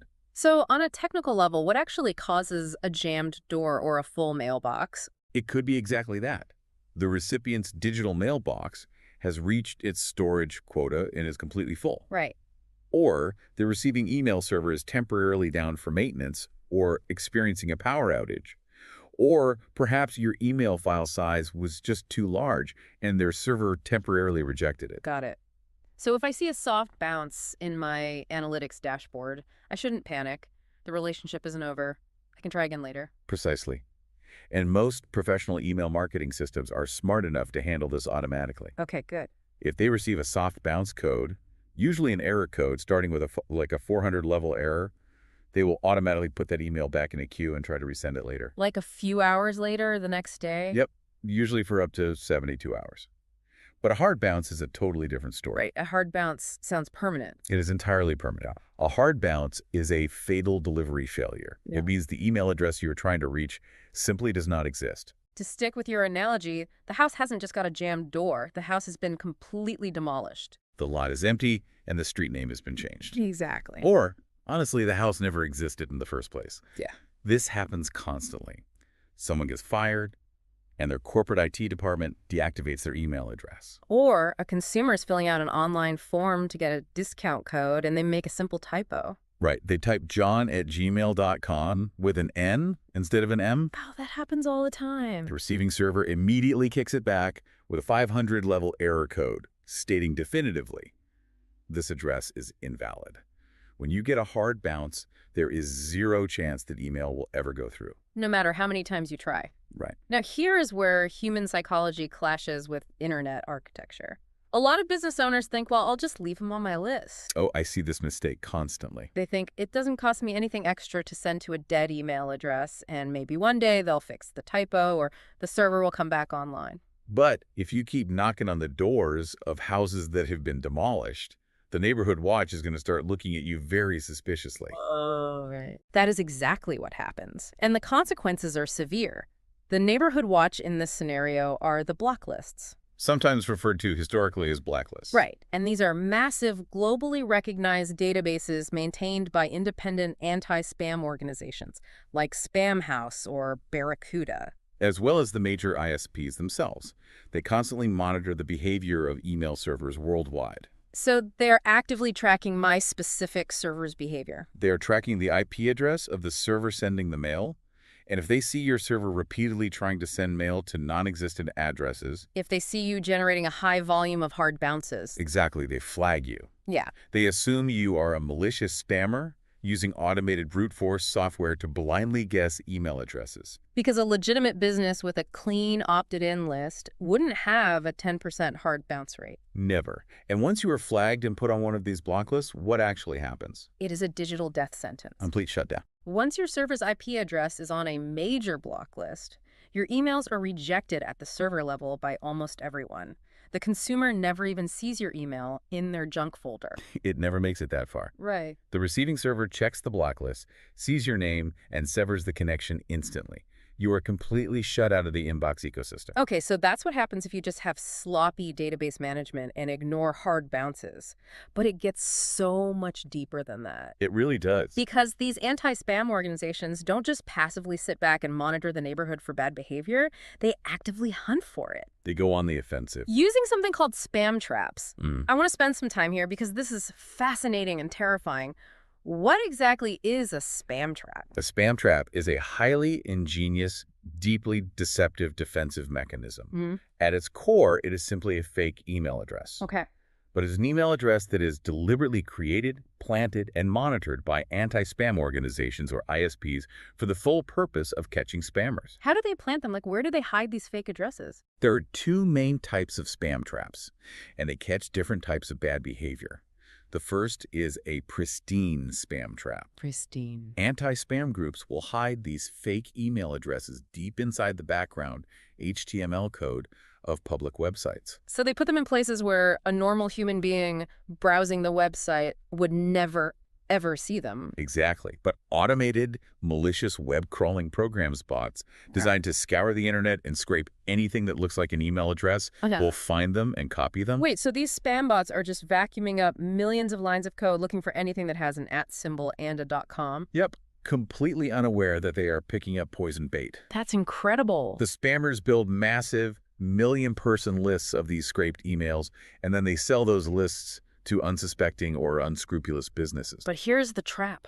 Because that pristine email address has never belonged to a real human, it is physically impossible for anyone to have ever opted in to receive marketing material with it. Exactly. So the moment your email server sends a message to that pristine spam trap, the anti-spam organization gets an alert. They know with absolute 100% certainty that you did not get permission to send that email. You either scraped it yourself or you bought a scraped list. And the punishment is immediate. Instantaneous. Yeah. If you hit a pristine spam trap, your server's IP address is immediately put on a major block list. There is no warning, no grace period. Wow.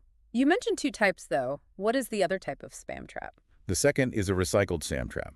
This is a trap used primarily by the ISPs like Yahoo or Microsoft. How does that work? Let's say you had a Hotmail address back in 1999 and you haven't logged into it for 10 years. Eventually, Microsoft deactivates that account. Okay. For a year or so, any email sent to it will generate a hard bounce. But after a while, Microsoft might silently resurrect that abandoned email address and turn it into a recycled spam trap. Wait, why would they do that? Why resurrect a dead email? To test your list hygiene. A real human isn't using that address anymore. They haven't opted into any new newsletters in a decade. Right. So if you are suddenly sending daily promotional blasts to that recycled trap, Microsoft knows you are blasting to incredibly old, unengaged, or purchased data. You aren't cleaning your list, you are ignoring hard bounces. Exactly. And while hitting a recycled trap might not get you blocklisted as instantly as a pristine trap, doing it repeatedly will devastate your sender reputation. It'll just route all your mail straight to the junk folder. Yep. Here's where it gets really interesting. If I'm a new, eager entrepreneur and I'm looking at my list of 0 subscribers, it is so tempting to just go online and search by email list for my industry. Oh, I see it all the time. There are hundreds of list brokers out there who promise they have 100% verified premium leads for sale. If I think I'm taking a brilliant shortcut by buying an email list from one of these brokers, am I essentially walking blindfolded into a literal minefield of spam traps? You absolutely are. Buying a list is not an asset acquisition. It is a massive, toxic liability. Regardless of what they promise. It does not matter what the list broker promises you. The mechanics of how they acquire millions of emails dictate that they are scraping the web. Which means picking up those pristine traps. Those lists are fundamentally corrupted. They are almost certainly riddled with dead addresses that will trigger massive spikes in hard bounces, and they are seeded with pristine spam traps. Which will get you blocklisted instantly. If you buy a list, your technical sender reputation will be utterly destroyed before you even make your first legitimate sale. So what is the practical takeaway here for you, the listener, who just wants to reach their customers and grow their business without getting digitally exiled? The takeaway is that list hygiene is a living, breathing, mandatory process. Your email database is one of your most valuable business assets, but only if it is clean. Protecting it means you have to aggressively, mercilessly prune the dead branches. Rule number 1, never, ever buy an email list, under any circumstances. Yeah. Rule number 2, if you get a hard bounce, you must remove that address from your database immediately.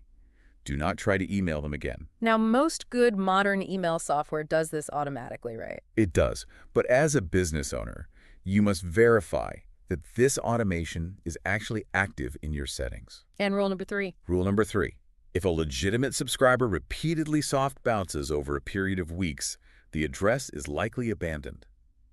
You need to suppress that email. If they are an important client, use an alternative communication method. Call them, send a postcard, text them, whatever, to reach out and get a new, reliable email address from them. Exactly. Don't just keep hitting the jam door. Okay, so managing bounces and avoiding traps, that's all about playing defense. It's about keeping the list clean, avoiding the hazards, removing the dead weight so you don't look like a bad actor. Right. But let's look at the other side of the coin. Defense isn't enough. How do we actively play offense? How do we prove to these massive faceless email servers at Yahoo or Gmail or Apple that we are who we say we are? How do we prove that we are the good guys and that we deserve to be let in? That brings us to the invisible, highly sophisticated gatekeepers of the internet, algorithmic sender reputation, and authentication protocols. The data on this is wild.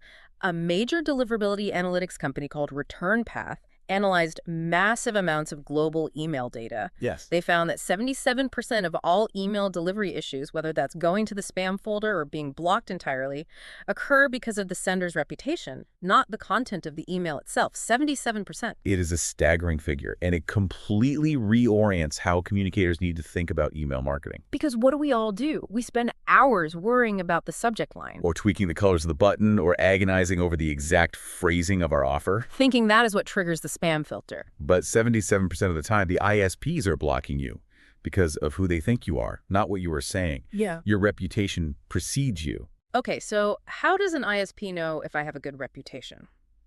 What if I'm just a small local accounting firm sending out a monthly tax update to 500 clients? I mean, Google doesn't know who you are. Exactly. I don't have a global reputation. And that is exactly why you cannot do this alone from your personal computer. Individual business servers, the one sitting in the IT closet at your accounting firm, or even the basic hosting package you bought for your website, rarely generate enough consistent, high-quality email volume to establish a solid reputation with the major ISPs. So you are a ghost to them. You are a ghost, and ghosts are treated with extreme suspicion. This is why using a highly reputable email marketing provider, an EMP, is absolutely vital. An EMP. So we're talking about dedicated software platforms, things like MailChimp, Constant Contact, ConvertKit, ActiveCampaign. Precisely. These platforms exist for one primary reason: deliverability. They send millions, sometimes billions of emails a day on behalf of their clients. Over years of operation, they have established deep, verified relationships with the ISPs. They monitor their own traffic, they enforce best practices, and because of that, Google and Microsoft trust the IP addresses originating from these providers. So when you sign up and send an email through a reputable EMP, you are essentially borrowing their stellar global reputation. Exactly. You are riding their coattails into the inbox. But wait, I want to play devil's advocate here. If I'm using MailChimp, I'm sharing a massive outbound server with thousands of other businesses on that platform. Right. What if one of those other businesses decides to buy a list of 1 million scrape emails and start spamming people?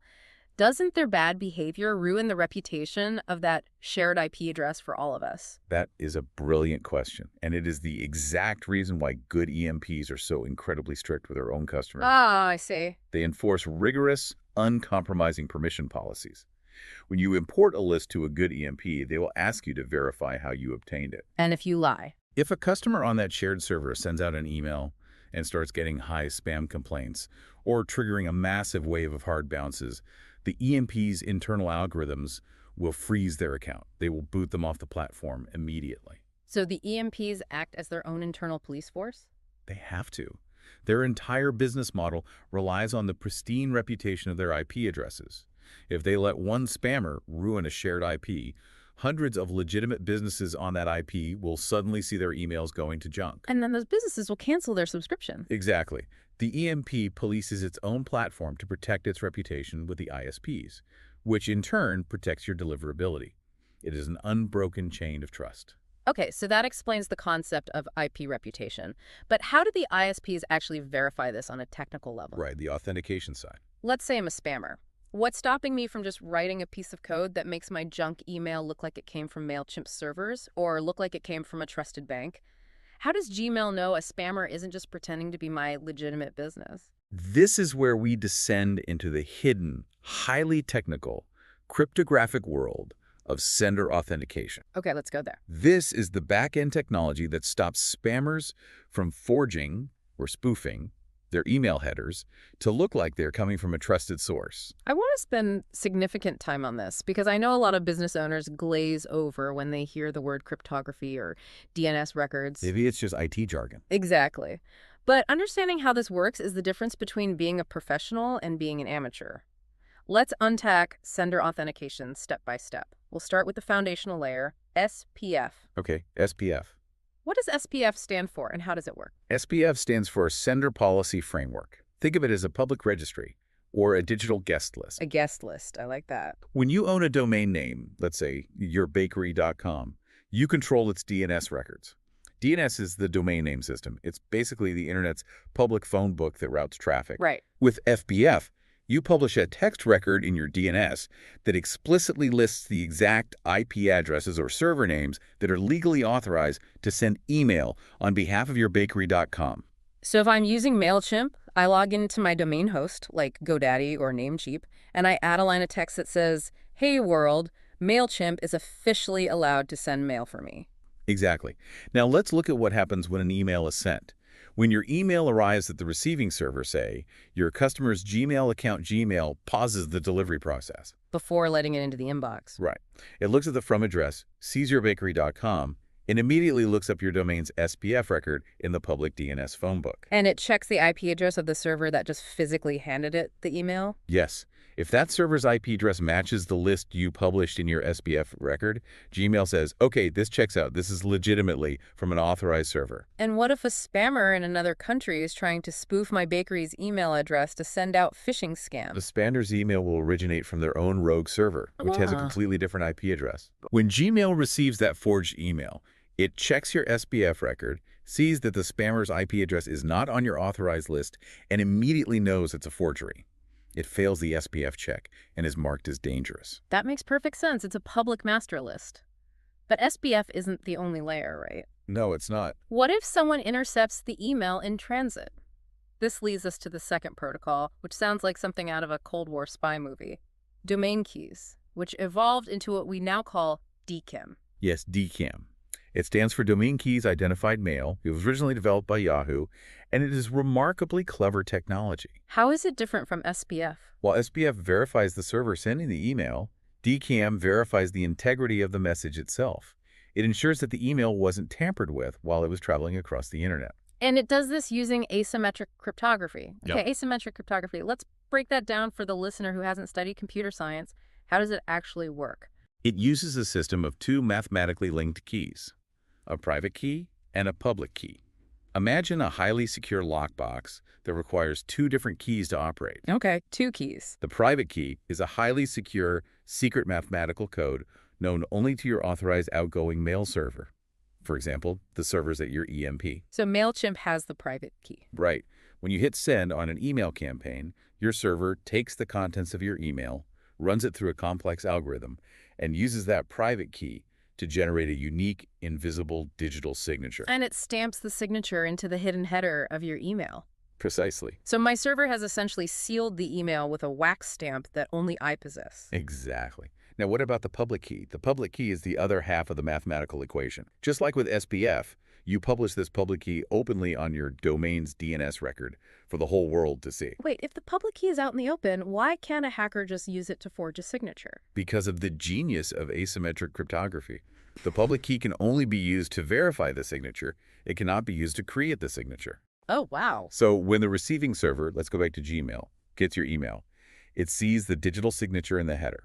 It goes to your DNS record, grabs your public key, and uses it to test the signature. So it's doing the math backwards. Because of how the complex mathematics work, the public key will definitively prove whether or not the email was signed by the matching private key and whether the content of the email was altered by even a single character after it was signed. That is mind-blowing. If a hacker intercepts the email and changes the link inside to point to a virus, the mathematical hash changes, the public key won't match the new hash, and the signature breaks. Exactly. If the math checks out, the email is authenticated. It is pristine and verified. And if the signature is broken? If it's missing or fails the mathematical check, the receiving server knows it's a forgery or has been tampered with, and the email is tossed out into the junk folder or blocked entirely. I love trying to ground these technical concepts in the physical world. Let's try an everyday analogy to put this all together. I'm ready. Authentication is essentially a highly sophisticated digital bouncer at an exclusive nightclub, the nightclub being the user's inbox. Great analogy. A spammer shows up to the club, wearing my jacket, holding a fake ID with my name on it, trying to get in. But SBF is the bouncer, checking the VIP guest list and saying, your license plate doesn't match the one we have on file for this guest. Exactly. And DKIM is the bouncer looking at the secret ultraviolet stamp on their wrist and saying, nice try, buddy, but you don't have the cryptographic secret handshake. You are not getting in. That is a perfect visualization. And without that guest list verification and that secret handshake, even the most beautifully written, perfectly targeted email goes straight to the alley out back. This invisible back-end handshake is the most critical technical step a business can take to ensure deliverability. It really is. Now, there's a third acronym that ties SPF and DKIM together, which is DMRC. How does that fit in? DMRC stands for Domain-Based Message Authentication Reporting and Conformance. It is the policy layer. The policy layer. SPF and DKIM are the tests. DMRC is the instruction manual you give to the receiving server on what to do if an email fails those tests. So it's giving orders to the bouncer. Yes.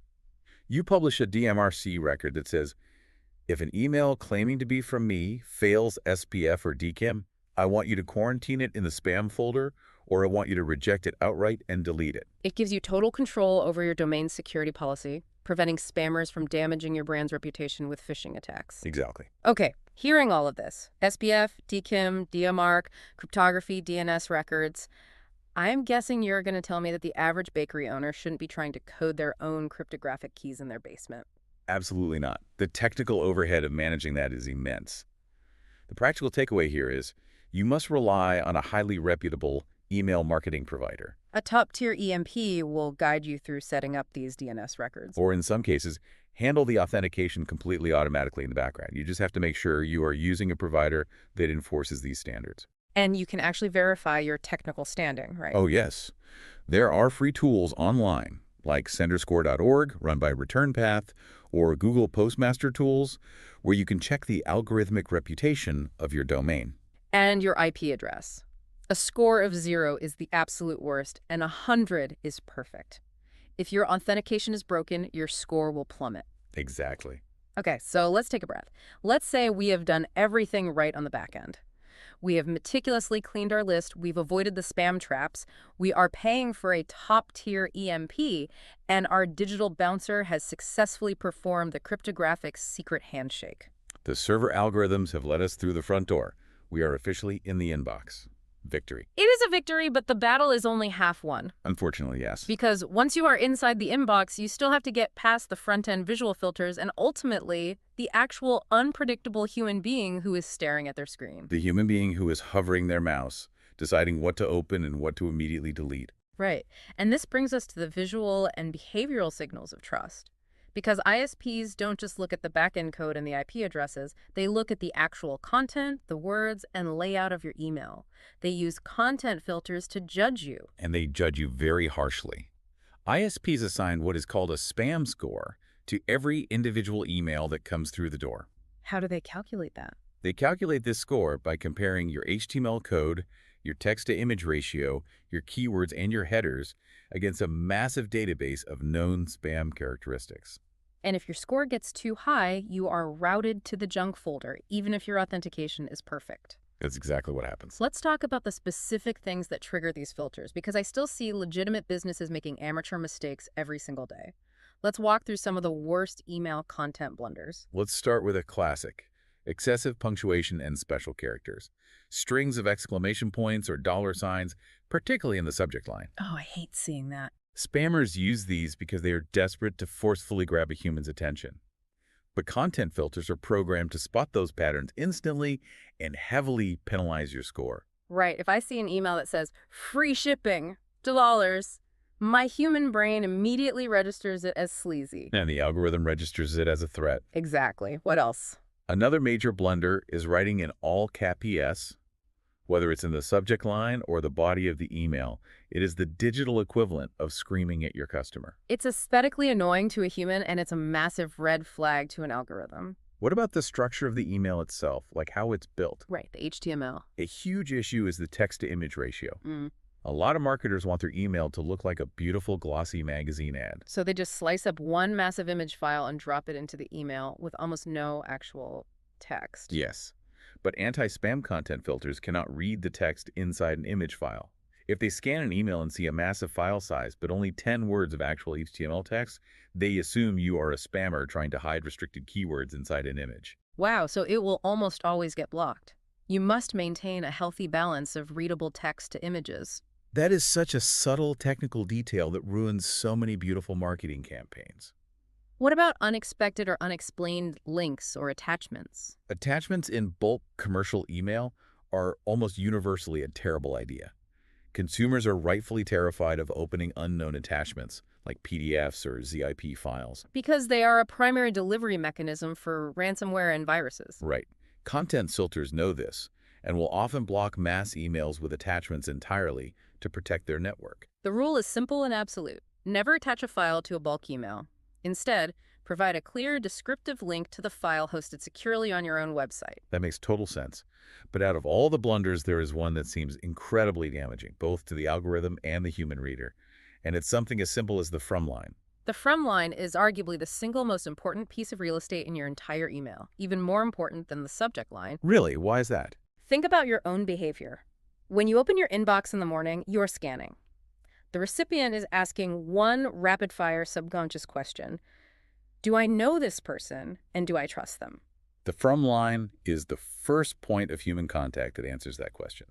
If you leave the from line blank, which is an old, manipulative spammer trick designed to invoke curiosity, filters will automatically identify it as deeply untrustworthy. Which brings up a huge, pervasive issue I see all the time. So many Solo entrepreneurs or small business owners just use their personal Yahoo or AOL or Gmail address to send out their business newsletters through a platform like MailChimp. So the email comes from, like, bobaccounting@yahoo.com. Why is that considered such a catastrophic mistake? Because it triggers failures on both a technical level and a psychological level. Let's start with the technical. This ties perfectly back to what we just discussed about authentication. Oh, right. Personal ISP addresses, like at yahoo.com or at gmail.com/do not carry the necessary corporate identity data, and you do not control their DNS records. Because Yahoo controls those. Yes.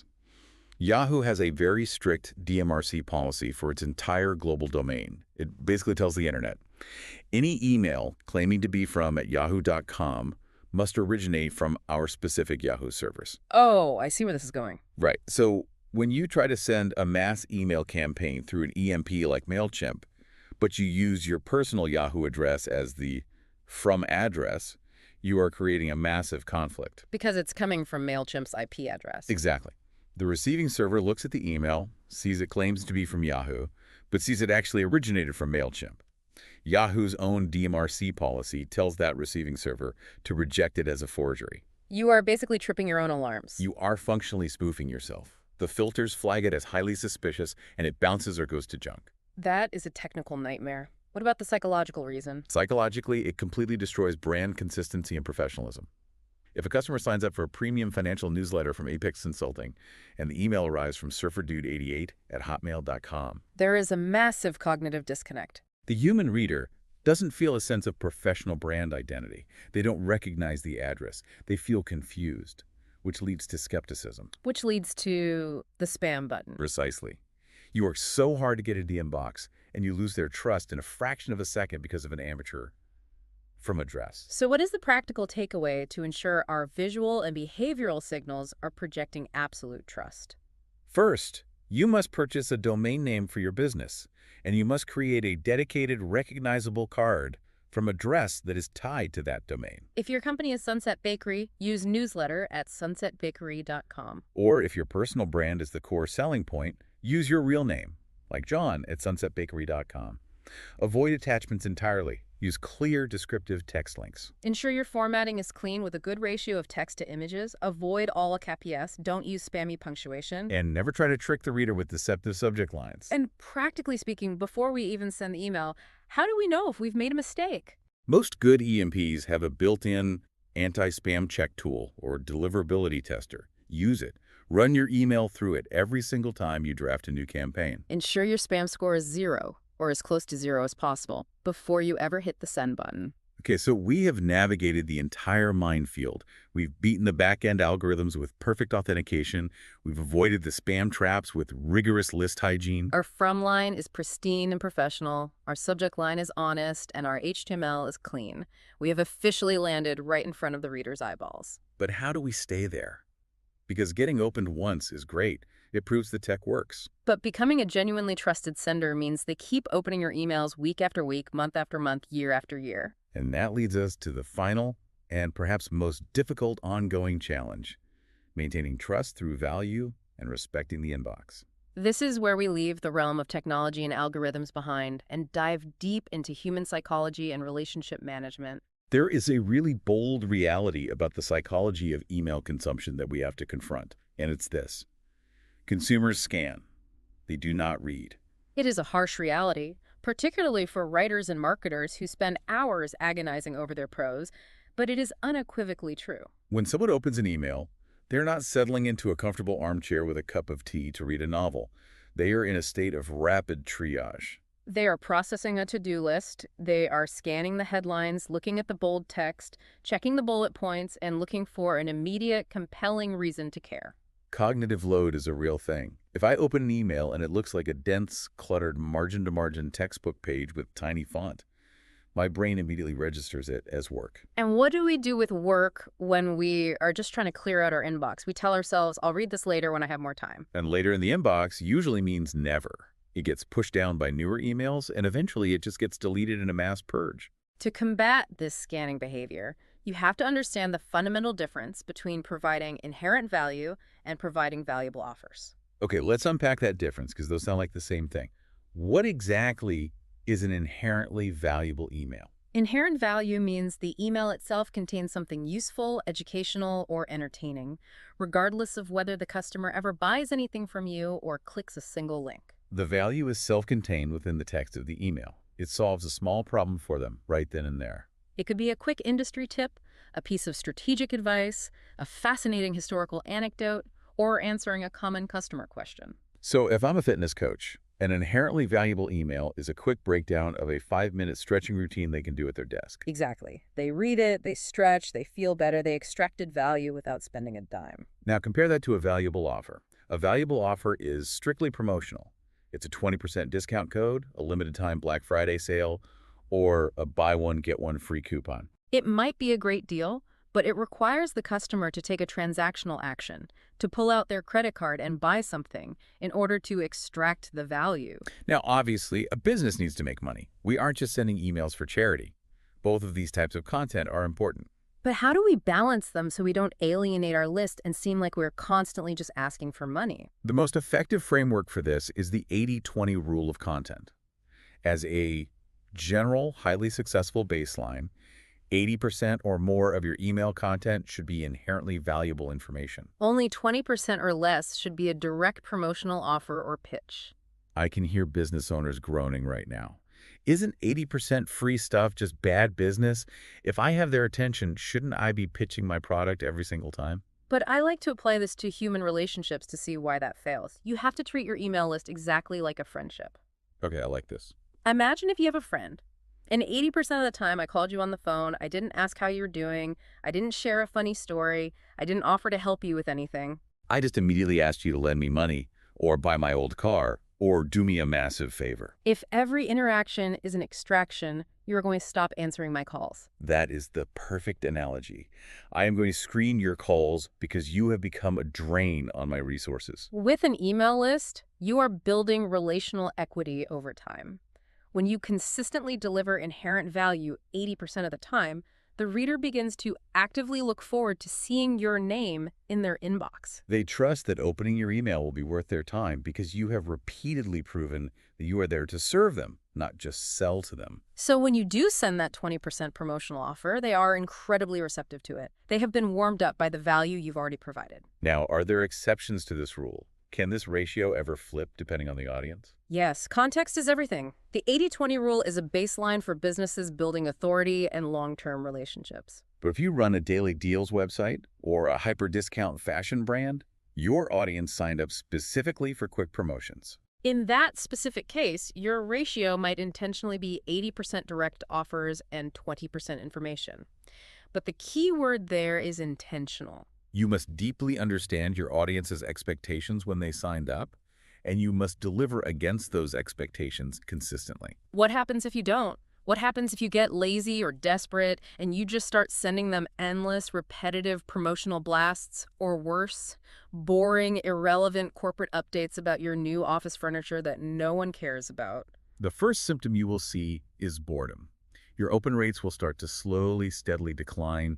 People will just start scrolling past your name. Now, boredom eventually leads to unsubscribes, which paradoxically is actually a healthy mechanism. It removes unengaged people from your list, keeping your database clean. But there is a fate much worse than a clean unsubscribe.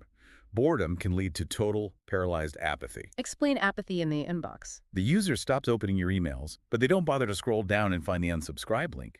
They just let your emails pile up. Weeks go by. And then one day they are feeling overwhelmed, they are clearing out their inbox, they see your name for the 20th time, they feel a sudden flash of annoyance, and they just click the spam button. Not because you are a malicious hacker, but simply to make you go away permanently. Wow.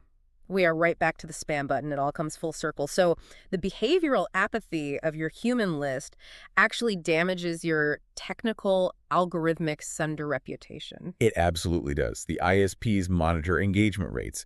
If Gmail sees that you are sending 10,000 emails and 9,000 of them are never opened, and a dozen people hit the spam button out of sheer annoyance, It signals to the algorithm that your emails are fundamentally undesired, your sender score drops, and suddenly even the people who want to read your emails stop getting them because you've been routed to the junk folder across the entire network. it is a vicious, self-fulfilling cycle. So what is the final practical takeaway to keep the value high, the layout scannable, and the relationship healthy? Respect their time.